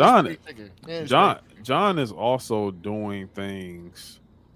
I think in a way he's kind of promoting like some of the movies that's coming out. Without talking about them. Yeah. So he's getting eyes on him because I mean he has a whole movie with like Jackie Chan that came out and I didn't even know about it. You know what I'm saying? Like one of the things about being a SAG actor, you can't promote the movies verbally about that. But if you like, oh shit, John Cena's here. You know what? I wonder if John Cena, what's his movies looking like? You know what I'm saying? And then you go on there and you see these movies out there, you know what I'm saying? It's kind of in a way like maybe I'm just here for some promo shit real quick without saying that I'm here for that. You know what I'm saying? I don't see nothing going beyond the 7 appearances, bro. He about to go to India. He about to go to India. You know what I'm saying? That's going to be cool. Yeah. Honestly, I got Chad Gable beating Gunther, bro. I hope so. I hope so. I think that would be amazing for Chad, man. Yeah, it would be amazing for Chad because Chad went through a lot of bullshit, so it would be amazing for him. I think Chad is probably. I think a young guy's gonna get that off of Gunther because I think that's gonna be the thing that pivots Gunther into that main title picture. And it's time. It's time for it. It's time. That big gold gonna look good on my boy, man. That big gold gonna look good on that big motherfucker, bro. Like absolutely. He gonna, hey, look, just picture this, bro. Picture him standing on that damn announce table on a Monday night, talking shit, and he got that big gold wrapped around his Just don't do that shit in Detroit, man. Don't do that shit here, please. Don't be under standing ovation. I don't want to do that shit here, man. This broke city. What the? I want to do that, man. Yes. No, dog. Call us idiots. Yes. No, man. You know what I'm saying? No, I need that. In my veins, you know what I mean? But sir. I mean, we'll talk more about that. But yeah, John Cena is back, man. He's back. It felt so seeing him, tonight, you know what I'm saying? We can talk about that a little bit real quick before we jump into, this whole week and previews and everything like that. But seeing him tonight was just like very. It was like, damn. I'll catch the clips because I missed the fuck out that shit. Yeah, he opened up SmackDown. You know what I'm saying? Shit. Like, yeah. Did anybody interrupt him? Oh yeah. Somebody did. Somebody did. It's a little strange right now, but you know what? I think it's no better time than to transition to that. So let's get into this week in wrestling. This week in wrestling. I am the BEST. New Day! Because the Street Profits are up and we want the smoke. Wrestling has more than one royal family. Acknowledge me!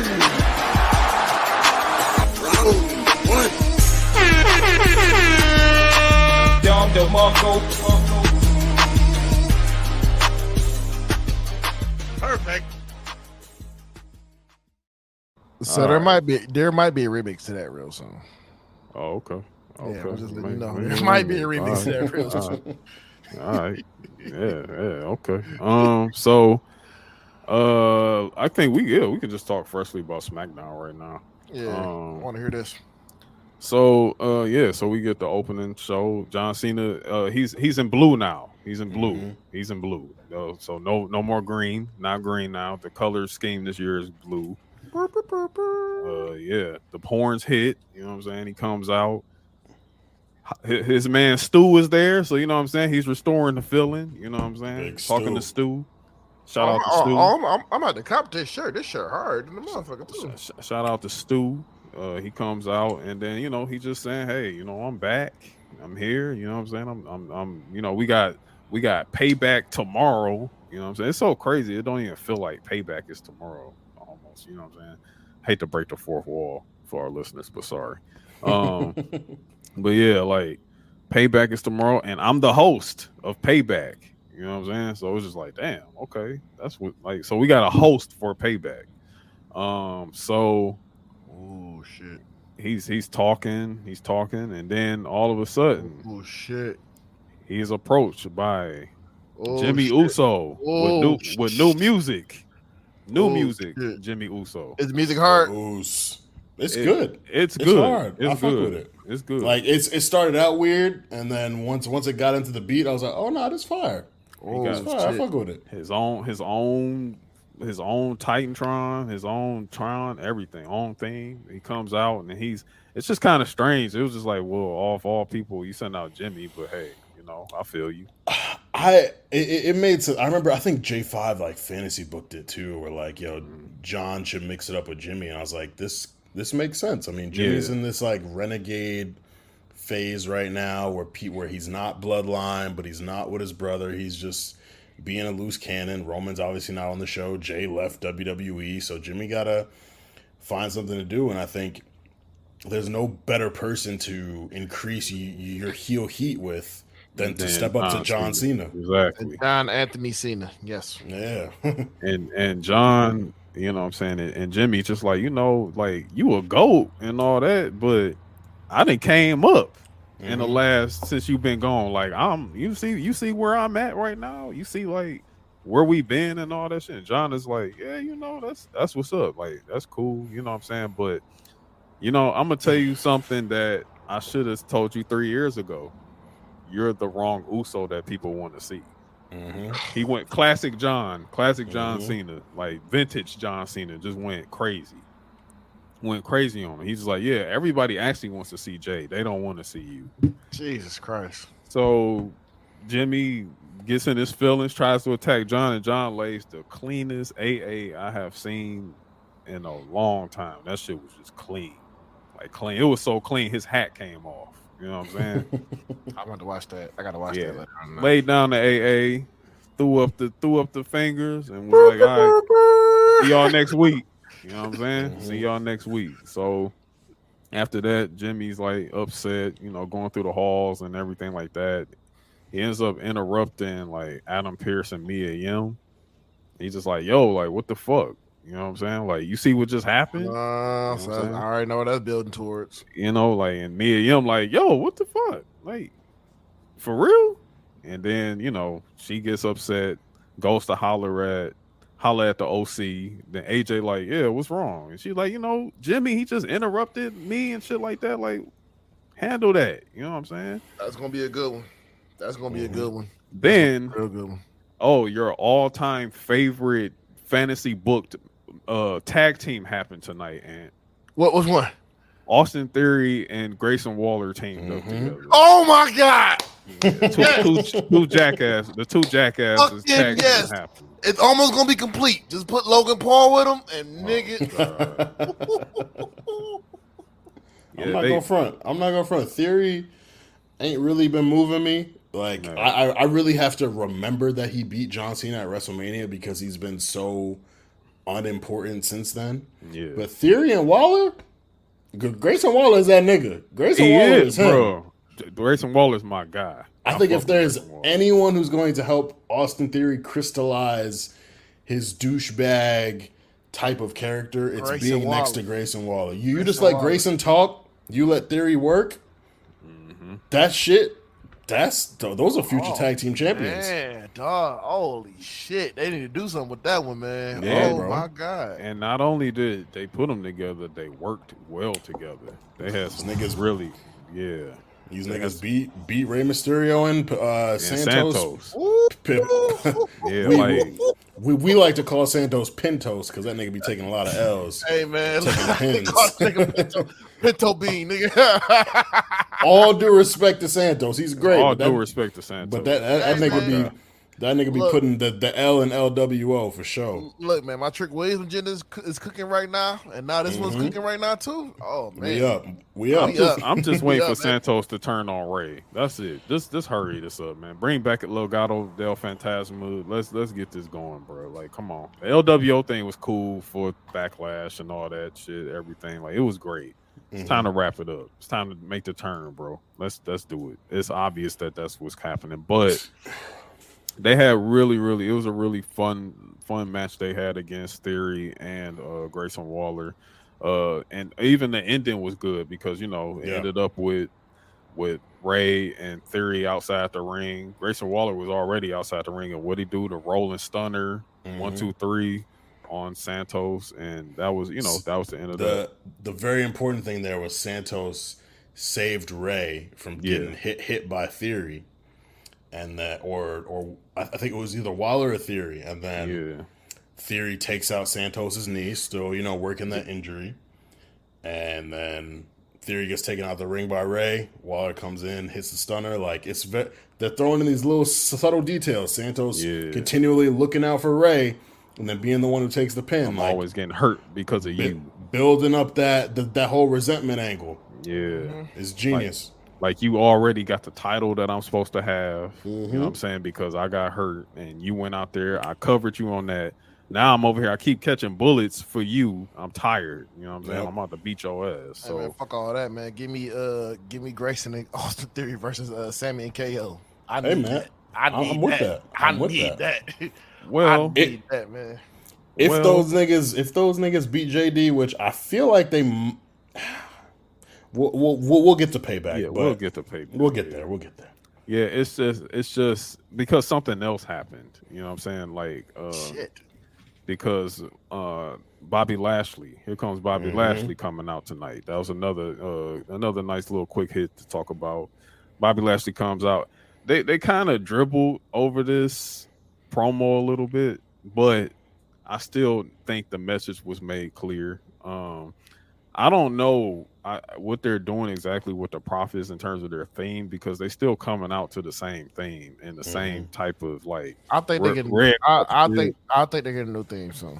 Yeah, They- because they got to should. change it up. Yeah, Especially like when they re-debuted and they attacked. Who did they attack? It was the the whole match. It was the Viking Raiders. It was Viking Raiders and the OC, I believe. yeah, it was They attacked them. It was very heelish, but they're getting cheers, and they're still moving like the old Street Profits. They're just wearing suits now.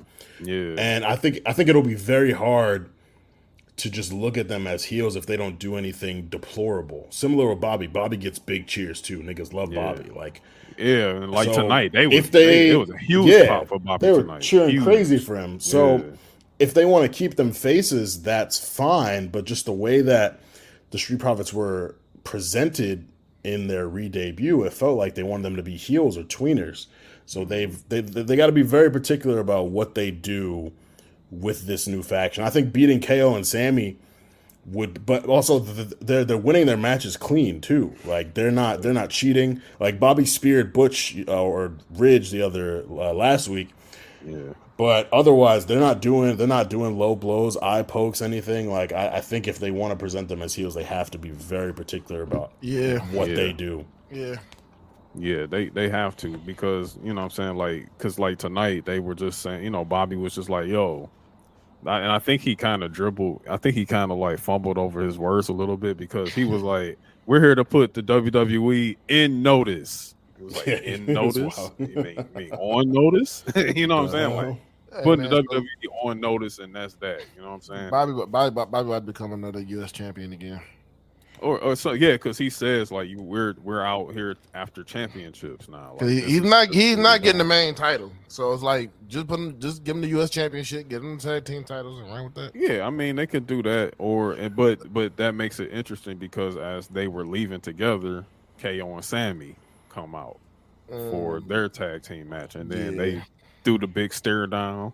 Yeah, you know, the Prophet's like, hey, as you were, go ahead to the ring. So again, you see those seeds being planted, man. But I don't know, dog. I'm about to go ahead and push this Austin Theory and Grayson Waller agenda right now, dog. I'm gonna have to push that one, man. The thing about Theory and Waller, I mean, I see them teaming up a little bit more often and everything like that, but Waller is still a man of his own. You know what I'm saying? Because I find it quite interesting that he's going to be interviewing Cody Rhodes at Payback. So, you know what I'm saying? It's clearly something there that they're trying to do. I mean, just make Theory like you to Grayson Waller. Fuck it. You know? I mean, they doing something there. And you know then, what I'm saying? Like, and then what you do, you bring in Logan Paul and you put them all together, man. Like that'd be a heat magnet. That'd be a heat magnet right there. I mean, look, I'm not against this faction. I'm just about timing. That's my thing. I'm just about timing. Like, when that's some WrestleMania timing type shit to do right there. Nigga, heat magnet, bro. Like, you gotta have a big show. I don't want to just be like, I got them together this week, and then let's bring Logan Paul in at Fastlane. Like, let's wait a little. Let's let this stew a little. Hey, bit nigga, longer. I'm a patient man. I can wait till WrestleMania for that one, dog. I can wait till WrestleMania for that one. I need that. I need that shit to happen, man. I mean, hey, I'm with it. I think they all come out with bottles of Prime too. Man, come on, bro. Like, think about that shit. I mean, I'd rather see them together than see KSI come out there with another Prime mascot joint. That KSI shit was fire. You didn't fuck with the KSI shit? That shit was it was funny. It was funny as hell. That shit was fire. It was when he took the mask off. I said, "Oh my god, bro." Like, of course, bro. Like, this is ridiculous. Like, I fuck with Logan Paul. Like, don't get it. Logan is him. Yeah, Logan's really him. He's that nigga. I'm glad I finally got to see him wrestle live. Yeah, me too. Yeah, that shit was crazy. I was happy to see that. Logan's really him for real. And he beat that nigga in front of his girl too. In front of his girl, man, and made her say his name. Like, that's crazy. that's you got to bring the pistol out after that. That's wild. Ricochet should have been waiting in the back like Rusev with that pistol, though. But yeah, other than that, from SmackDown, Solo ended up attacking AJ from behind when he was talking to complaining to Jimmy. Oh, that's interesting. So Solo tells Jimmy, "You ain't in Bloodline until we tell you ain't." Like, on some shit like that. And Jimmy like, "Look, you, Roman, all y'all can kiss my ass. I'm out when I say I'm out." You know, that type shit. That's interesting. So yeah, that was quite interesting there. Trying to remember, did I miss anything else? AJ and Solo ended up becoming the main event. Shotzi faced Bailey, and that kind of a barn burner type situation there. You know, man. Yeah, Shotzi she's got a great character. Yeah, she puts an effort into her matches, which is great. I don't need Shotzi singles matches right now. Yeah. She's best in multi-woman or tag matches. She need to go. She need to go to them natty classes, man. Yeah. I don't know if the natty class is gonna save this. They might, but I feel like Bailey was really carrying. Oh yeah, really carrying that match, and you know, like shots. She had some cool moments. That suicide dive was fire. She had a couple really cool moments, and I think she can get better. She looks like she has the desire to get better, which you know you can appreciate as a fan. But yeah, that was like not. That match was not it. Well, and then it's also throws support your way. You know, supports your opinion that she's better in multi-woman matches, because in between that match, you know, to deal with the interference from EO, here comes Charlotte Flair coming to the rescue.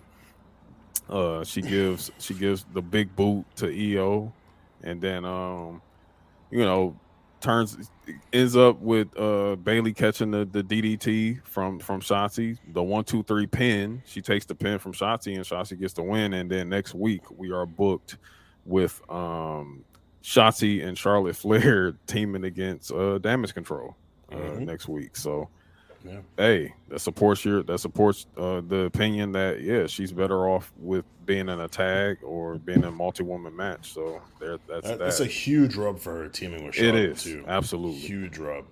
Yeah, absolutely. And you know, Bailey is a sweetheart. Bailey wants to work with everybody. She wants everyone to win. So they're gonna do everything in their power to make her look as good as they can in this situation.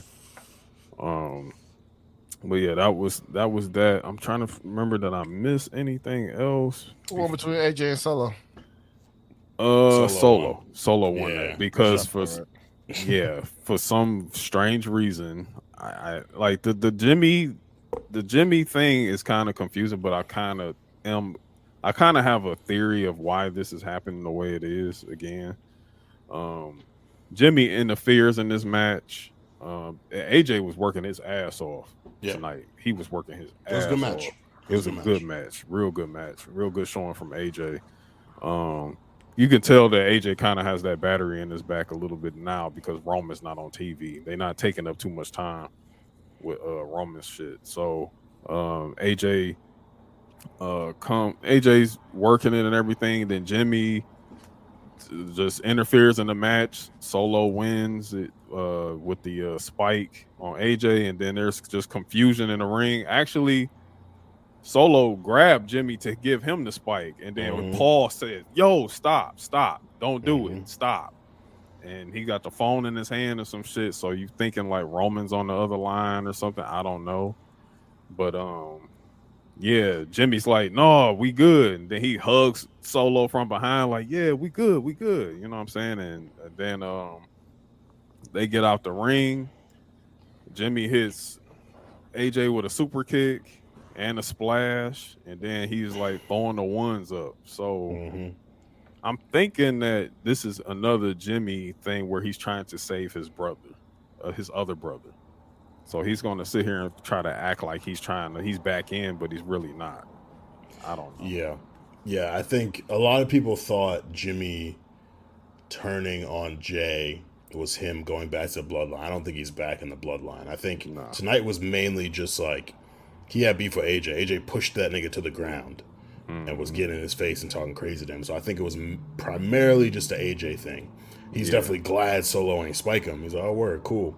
You know, he was thankful for that, but I don't think he wants to align. He clearly doesn't want to align himself back with the bloodline. As much as Roman and Solo think because he interfered in the SummerSlam match that he might be coming back, like it's not going to happen. No, that's not what this is. That was literally like, you know, my brother took up for me, so I'm taking up for my brother type situation there. It's not that hard to read it. You know what I'm saying? Like, so that was that. Oh, LA Knight and The Miz. Very good segment. Very good segment. Really good. Because especially bouncing back from Monday, because Miz has been cooking LA Knight's ass with grease. He been cooking, like him coming out Monday dressed up like LA Knight. Yo, Miz, shout out Miz, bro. I got a hot take on that. I did like people were calling that a top promo of the year. Nah. I didn't think it was a top promo. I thought it was good. Yeah, I it was definitely thought good. it was good.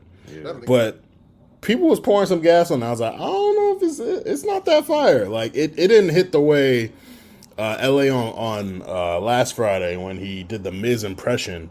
Like that was better. His brief Miz impression was better than Miz coming out fully dressed like him. Cool, I get it. Yeah, lean that into was it. Like funny. it was cool. But I didn't think he cooked LA the way people was making it seem like he cooked them. But we have seen LA flub a bunch of times on his promos. And I mean, Miz is real when it comes to the mic work. So I think, he's feeling that pressure. This is his first real. I mean, the Bray feud was what it was. RP to Bray, love Bray. Yeah. But like, this Miz feud is really his first real test. And Miz has been, he's been bringing it as Miz does. But I think LA's, despite the flubs, it happens. Yeah. I think he's mostly been holding his own. Yeah, I think so too. Because I think the initial Miz promo on LA Knight is the best one that he's laid out against LA Knight. You know what I'm saying? He was the first. That was the first one to make that showed some chinks in the armor with LA Knight. You know what I'm saying? In terms of that game, like, can you go 1-on-1 with the Miz? Miz is always that litmus test for someone like when you're somebody that wants that's looked at to be getting a push. You know what I'm saying? Like Miz is always that litmus test for those people. The Monday thing was funny as hell. Like I thought it was hilarious. Yeah. I didn't think he was like killing LA Knight. Wade Barrett sold that shit for me in the beginning. It's the mega star. Like Wade Barrett was always like going crazy. Like that was just really, that's just Wade Barrett jumping in, playing that heel role and whatnot on the commentary. But tonight, what they were doing in the ring together was just, that was really great. Miz trying to be like, it's not 2002. Like, get the fuck out of here. You know what I'm saying? And then LA Knight, well, bitch, it's not 2004. You get the fuck up out of here. You know what I'm saying? Just going back and forth. That whole conversation and everything just really, really got me looking forward to this match on Payback. You know what I'm saying? They both got their work cut out for them. I think LA Knight works too fast to be. He's too big to work the way that he tries to work. You know what I'm saying? Miz can go when it's time to go. Yeah, it's not going to be one of them 15-minute joints. It's probably going to end 7 to 10 minutes. You know I feel like it's gonna be a real fight. Like it's not gonna be a wrestling match. Like they're gonna really be getting it shaken, which I think it should be. Yeah. Just by the way they've been talking to one another. Yeah. So I'm looking forward to it though. I think it's gonna be very. It's big for LA. The way people have been propping him up, what they want him to be. Like you said, the Miz is that litmus test. Yeah. You got to feud with the Miz to really see where you're at. So I think this will be big for LA. And I do think he's going to end up winning. Not to jump to Payback predictions, but I do think LA is going to end up winning that match. No, we good on that too. I mean, because I think, because I mean, you don't want this feud to like go. I mean, they're on separate brands. You know what I'm saying? Like they're like LA Knight is on SmackDown, Miz is on Raw. So you just want to end that quick. So if you want to end it, and you want to end it with the person you're trying to push, then it's LA Knight. You know what I'm saying? I think LA Knight is going to come out on top of all of this. And Miz is going to go Miz somewhere else. You know what I'm saying? Back on Raw. But, that was SmackDown pretty much as a whole. To talk about, I guess we'll talk about Raw and mix in Payback predictions with that too. Just the big things from there. I mean, I know Chad Gable and Gunther is going to be on Raw, following all of this. I don't know where we're going with that because I know they want Gunther to win to beat that record clearly. So if he's going to beat Chad Gable on that third one, then so be it. You know what I'm saying? Get that record, and then we'll see where it goes from there. Really not a huge a lot of takeaways from Raw anyway. No Cody this week on Raw. The Judgment Day still bickering among one another. So we got that that tag match against Sammy and KO for the undisputed tag team championships and the Steel City Street Fight. A very, very interesting thing Rhea said, and when she said it, a light bulb went off my head. She said, if they don't walk away with titles, things are going to change in the Judgment Day. Yeah. Obviously, they got the tag team match, and then Damian holding up the Money in the Bank briefcase. I'm like, yo. And they talked about it on the A show this week, too. Like, this would be the perfect time for Damian to cash in. They're talking about Seth and his injured back. Yeah. You know Shin is going to put that nigga through hell.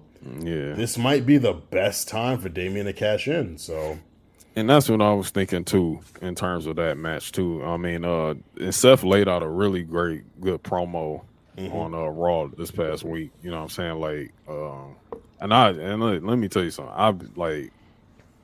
I'm loving the vignettes that Shinsuke's been doing in Japanese. Like it reminds me so much of like New Japan days and everything like that. You know what I'm saying? Like Shinsuke just looked like a whole. He got so much sauce right now, bro. Like the sauce is crazy. You know what I mean? Like he's laying out. He talking big shit. He's just like, yeah, I'm gonna break your back. He said your back is weak. You ain't gonna be able to hold your daughter. You're not like. Like, what you gonna say when they gotta like pick you up out of a wheelchair? Like, what type of man are you gonna be? You know, it's just he's going crazy, and then Seth is like, "Well, Shinsuke not even here, so like whatever." But anyway, Payback, I'm gonna beat you, dog. Like it's over for you. And then here comes Shinsuke, another Kinshasa to the back. You know what I'm saying? So that takes us to the World Heavyweight Championship match with Seth Rollins versus Shinsuke Nakamura, and like Armon was saying. If there's no better time to cash in for the World Heavyweight Championship as Damian Priest, then what better time is now? Because we all know Shinsuke is going to, you know, they're going to be selling the back injury a lot in this. Yeah. Shinsuke is going to be like, you know, he's going to be tearing Seth up. He's going to fuck him up. I don't have Shinsuke winning this. Which is tough, man, because I really want to see Shinsuke win a world title, man. Me too. Like, 2018 really felt like the time. You know, they gave AJ the record. I get it. That's cool. And this is his first time really being back in the world title picture. Yeah. And they've, in just 2 weeks, they've heated him up to feel like, yo, a real fucking contender. And that's the only thing he really has left to do in the WWE is win a world title. He's held the fucking tag titles. He's held US. He's held Intercontinental. He's won a Royal Rumble. Like he's NXT champion. Yeah, this is the last thing for him to do. Make him a Grand Slam champ. Fuck it. Yeah, it will be fire. And him as a heel too. Like I think him winning and Damian cashing on him could also be a thing too. Yeah, that could happen too. But like 65% of me feels like Seth is gonna retain for sure. Yes, I feel like Seth is going to retain here, and the back is going to get worked so good to where it's almost like a Bianca at SummerSlam situation. The knee is bad. EO comes out, cashes in on her. Perfect time, right? It's still keeping Seth strong, but Seth he has an ailing back. He can't really fight back. It's easy for Damian to take the win. Damian's your new World Heavyweight Champion. So yeah, I'm thinking that's what we're going to see there, and we entered the era of Damian Priest. Now, to piggyback off of what you said about Rhea, saying if y'all don't come back with gold, then some changes are going to be done around here. If Finn and him don't come out of that match without gold, and Damian comes out that match with the World Heavyweight Championship, what the hell does that mean for Finn Balor? It's interesting because Finn's got JD. So like a lot of people think the Judgment Day is going to somehow kick Damian out.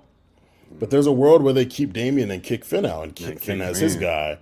So it's Finn and JD versus, Priest and Dom. Like that's what I'm really most interested in is what they do with the tag team title match, because I love KO and Sammy. They've been great, but their injuries, like the tag titles, have still kind of felt stagnant. They've only defended them like 4 times. They defended against Pretty Deadly. They defended against Street Profits the night after WrestleMania. They defended against Roman and Solo, but the titles have still felt. It almost feels like an Uso type reign where they're just in a holding pattern. So I would like to see, as much as I fuck with them, I would like to see the titles come off them. But it's like, and giving them to Finn and Priest when they're kind of staticky right now would be an interesting dynamic. Like, we don't really fuck with each other, but we're the champions. Like, what, there's a lot that they could do with that. So I'm interested in that match, and I'm interested in the World Heavyweight title match because they really intersect with one another, and they determine a lot about the future with JD. Yeah. Because a lot of people had JD being that person that's going to replace Priest if he gets booted out. But then we're living in a certain type of scenario where they lose to Sammy and KO, and then Finn is the man without a country. And they're just going to be like, well, go to your man's JD. We got this Judgment Day business over here. This ain't yours no more. And then it's like, well, what do you do with Finn? Do you make him, I don't know if you turn him face, or do you make him a tweener at that point or whatever? Like, I don't know. That's kind of, it's kind of interesting what will happen there. Other matches that we got on the table, the Becky Lynch and Zoe Stark thing, we already know that was a great match. Ended. That was a great match. They was going crazy, and definitely shout out to Becky at the end because she did the dedication to Bray. She even stuck around and talked about Bray even after Raw went off the air and everything like that. And that's just taking us into this cage match that's happening at Payback. Hopefully this is the end all be all because Trish even came out herself and said, yeah, I think it's time to end our feud. Like, I think it's lagged on long enough. So they putting them in this cage match. I got Becky winning this. Yeah, me too. They're gonna win it. Then she'll go to NXT and tear her ass Tiffany Stratton. Yeah, because it looks. Yeah, Becky's playing some. She's saying some things. She's saying some things about some NXT shit. I think she said like, "Oh, I've never been NXT champion before." You know what I'm saying? And she will be. Yeah. So shout out to that. I fuck with what they doing with Florida, bro. I love that shit, man. I really do. So yeah, I think it's consensus is all across the board about Becky winning that. Yep. The United States Championship match, Rey Mysterio versus Austin Theory. I had Ray going over. Yeah, I got Ray going over, but yeah, I mean, yeah, I got Ray just winning that. I don't think we get any storyline movement there. Yeah, I think it looks like they're slow burning to the Ray Santos dissension that we were all predicting, which honestly makes sense. I think Ray should get a somewhat significant reign with that title. But there's little hints, like I said, with Santos saving Ray during that match. Like, there's a lot of things that can build up for his resentment towards Ray. So yeah, I think it's gonna be a slow burn there. I think by Fastlane it'll be done. I think by Fastlane that'll be done and over with, and then we'll have that that Santos and Ray thing. Right. And then the last one on the docket to talk about here, I don't really know what happens with the Grayson Waller effect with Cody on it, but that's not a match. So, but that's. I think that's going to build towards like Cody facing Grayson Waller or something like that later on down the road. I think so too. I also think this is probably going to be some type of form or fashion, a way to get Cody on SmackDown. Yeah, in the future, like this is that early seed planning for Cody to come to Smack, because he's not doing anything on Raw. He literally doesn't have anything to do. There's a lot more thing going on for him on SmackDown anyway. Like, yeah, you know what I'm saying? Like, so yeah, bloodline shit. And then we got the WWE Women's World Championship match, Rhea versus Raquel. That's gonna be a banger too. Oh yeah, that's gonna be a banger. I'm excited for that. I got Rhea going over. But it's gonna be by the skin of her teeth. I'm gonna tell you that right now. It's gonna be by the skin of her teeth. Raquel gonna put her through she's gonna put it through the ringer. Look, we done seen Rhea and Raquel before We know what they can do against each other. The backs will be big. The backs will be big. This is gonna be a big hoss fight right here, bro. This is probably the match I'm most excited about tomorrow. Honestly, me too, for real. Yeah. I think this is, there's been a lot of critique of Rhea's reign and her lack of matches, her lack of defenses, but I think, this is something different. They've never built a women's champion this way, to where she's so involved with the men. She's almost like too good for the women. Yeah. And so I was waiting. It was like, it's either gonna be Raquel or Becky who pull up on her and really like give her some static. We've seen Raquel beat her ass, throw her into barricades and shit. So this is Rhea's like first big test, big challenge as a champion. Hey man, I remember Raquel powerbombing her ass through the fucking stage. Yeah. Yeah, I remember that. So She's beating her. So I'm looking forward to that video package where they I hope they include that footage. Yeah, they go all the way back to NXT with them too. I hope so too. I hope so, because this is it's deeper than rap with these two. Yeah. Because Rhea never beaten her. No, she never beat her. Matter of fact, was Rhea the one that Raquel beat to win the NXT Women's Championship too? Nah, she beat Io. Raquel beat Io. Yep. She beat Io. She beat Io. Yeah, right.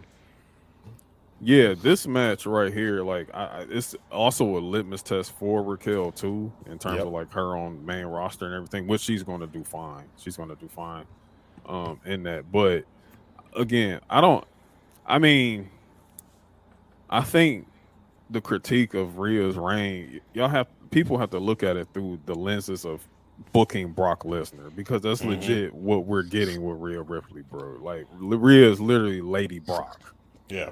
Lady Roman. You know what I'm saying? Like, literally. She's booked, so she's being booked correctly. She's being booked absolutely as a dog. Like, nobody can fuck with me.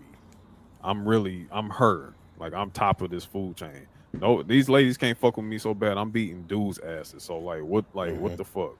Like, it's nothing. Like, I'm Teflon out here. I'm so good, I go down to NXT and beat them bitches' asses because I can. Yeah. Like, you know what I'm saying? Like, that's how you have to look at Rhea Ripley right now. You know what I'm saying? But I do think when it comes down to being taken to her limits for the first time in this reign, it's definitely going to be with Raquel. Yep.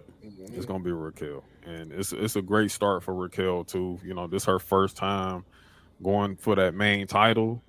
And it's, it turns out well. It's just they're just gonna position her better in the future. You know what I'm saying, in terms of winning that title one day. She had a couple title matches against Ronda too, where she showed herself, like she showed like she was ready. But I think now they've given her even more story with the live injury, especially like she out here on her own. Like, it's great for her. Like, she's really becoming the star that I thought she could be. So I'm very excited about it. Yeah, especially like because the Ronda joint on SmackDown, they did that on TV, and she made Ronda work. Great match. That was a great match, fire match. You know what I'm saying? I really enjoyed that. But I'm looking forward to that match a lot tomorrow, to Payback. Anything else I'm missing there? I don't think so. Monday was Monday. It's just that the next following Monday we got looking forward to Chad Gable and Gunther on Raw. That's got that big fight feel to it. So that's your main event. That's your definitely main event. Yeah, it's absolutely. Yeah, I feel like there's no doubt it's gonna move, which is dope, because I think a lot of people. It seemed like a lot of people were upset that the match wasn't going to happen on Payback, and I think back to what Triple H said at the SummerSlam press conference, where it's like, we had a show of 8 matches, but you want to have enough going on where you could have 10 matches on the show, but you leave things for weekly programming. Well, weekly TV, exactly. While it would be good to see Chad versus Gunther on Payback, they'll probably end up getting more time as the Raw main event than they would have got on Payback, because you look at this card, Becky Trish is going to get some time. KO, Sammy versus Judgment Day is going to get some time. Pretty much all these matches on Payback are going to get time. Yeah. So you give Chad that Raw main event, that's dope for him. That's like people sleep on what it means to main event a weekly Raw, show. exactly. Especially Raw being the flagship show of WWE. This is Chad Gable, the nigga who they were calling Shorty G for a year or two. Yeah. The nigga who they put with whoever to team with just because they wanted him on TV, but they didn't know what to do with him. They ain't know what to do with him. It's big for him. Absolutely. His third match against Gunther. He's the first nigga to beat Gunther in a match. Even if it was a count out, he beat him. Yeah, exactly. He got that. It's a big deal for him. So I think they want a Tony Khan and shit. So no, don't overbook it.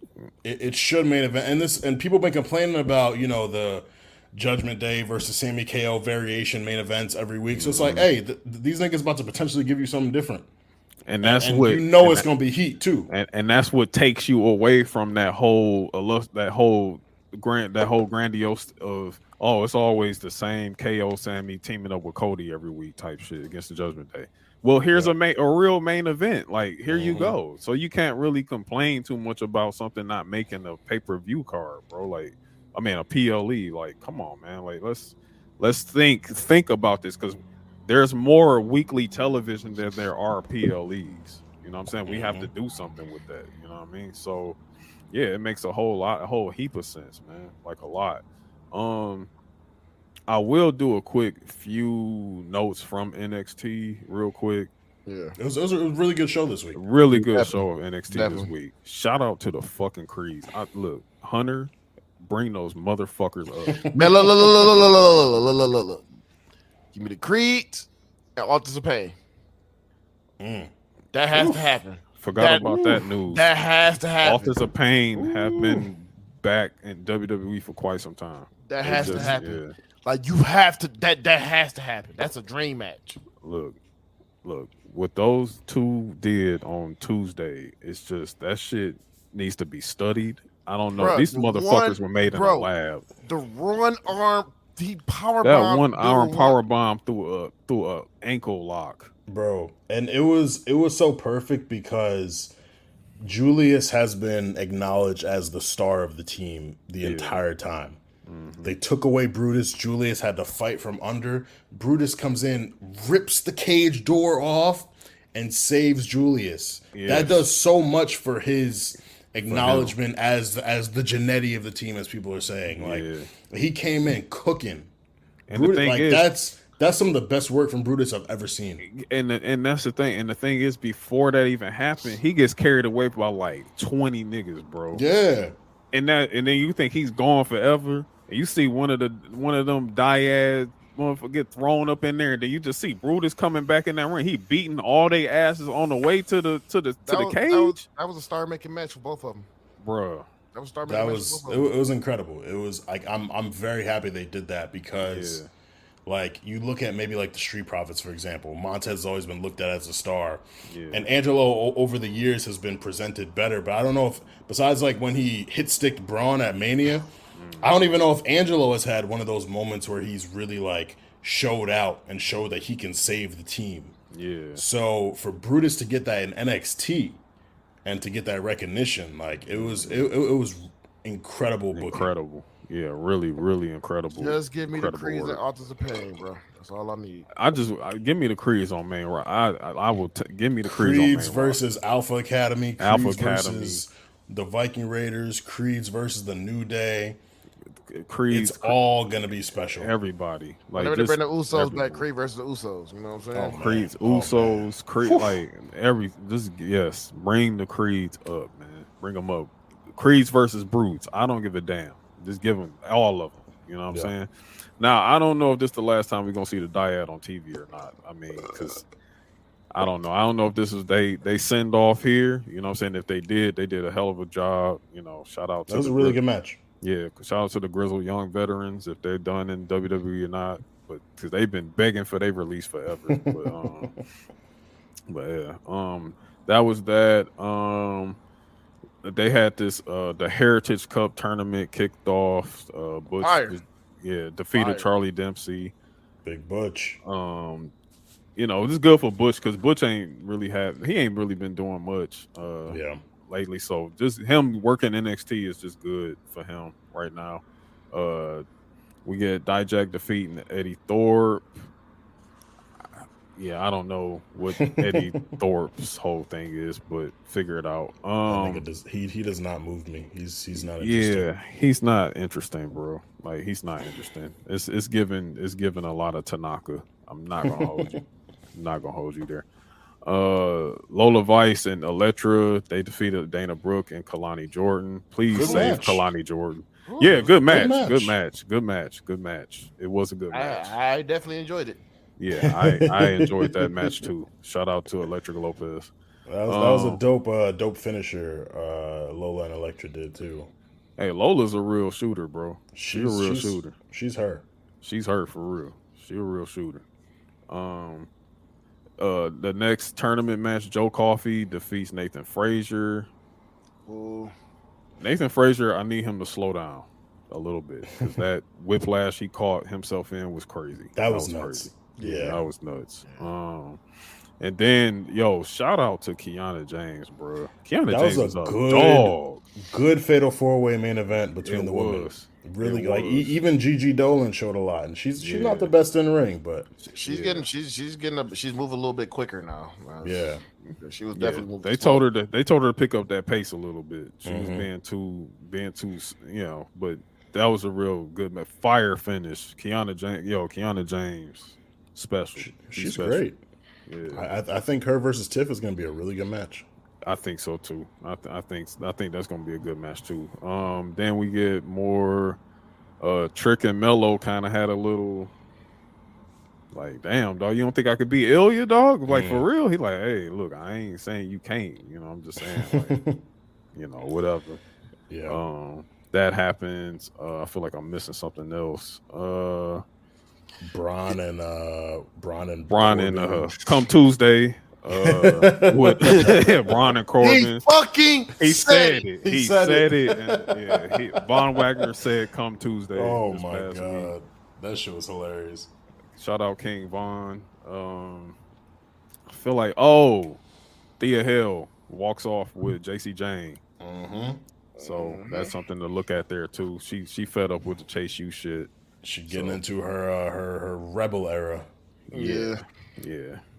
Bad influences. Hey, I don't blame you. Andre and Duke, they just keep making you lose. It's time to change it up. Holding her back. Yeah, time to become a mean girl. You know what I mean?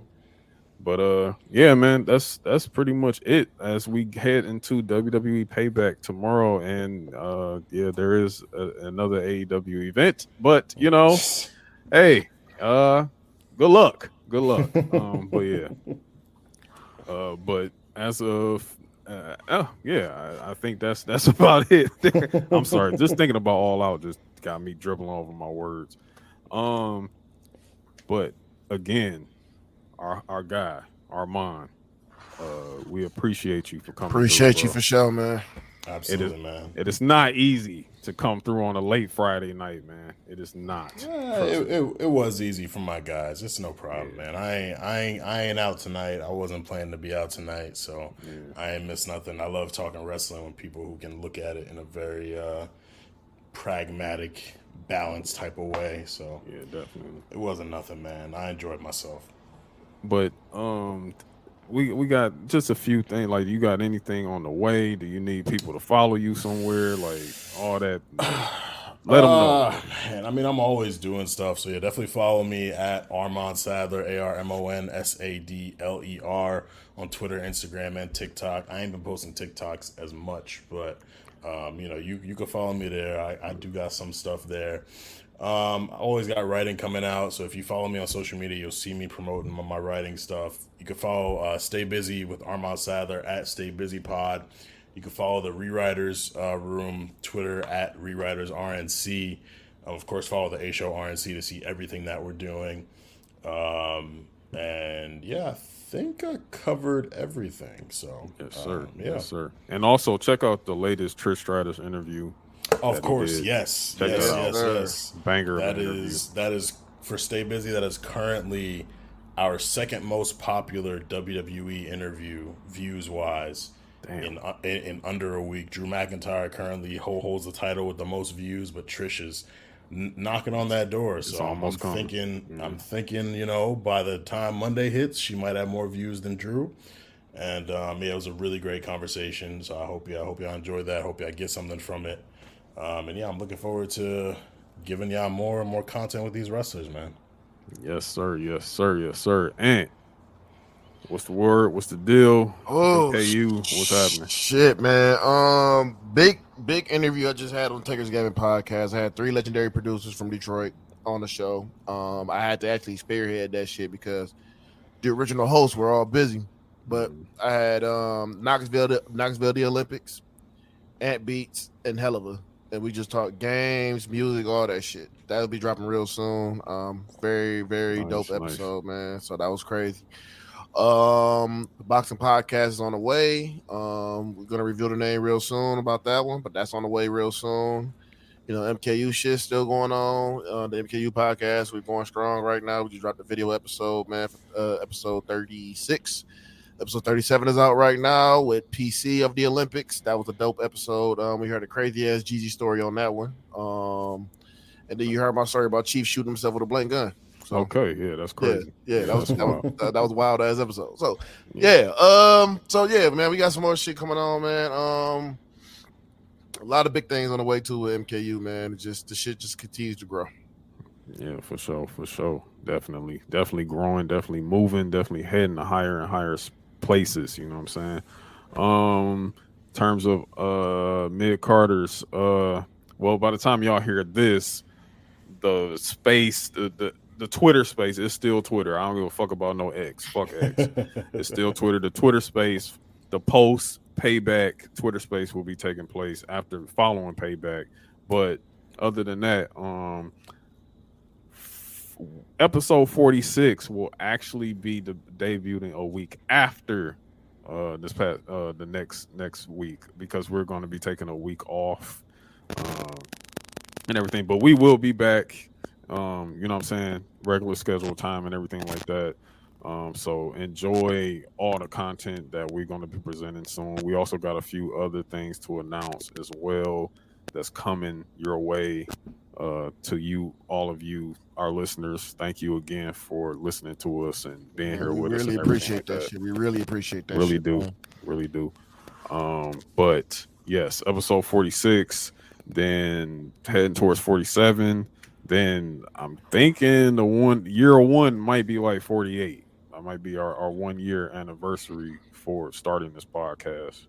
So again, that's just going to be just another thank you for being with us on this ride and everything of that nature. We got something big for that one too. Something definitely coming along for that. But with that being said, again, man, we want to thank our brother Armon for coming through. Make sure y'all follow it. Make sure y'all stay busy. Y'all stay blessed, stay healthy, be safe. We out of here. Yes, sir. Peace.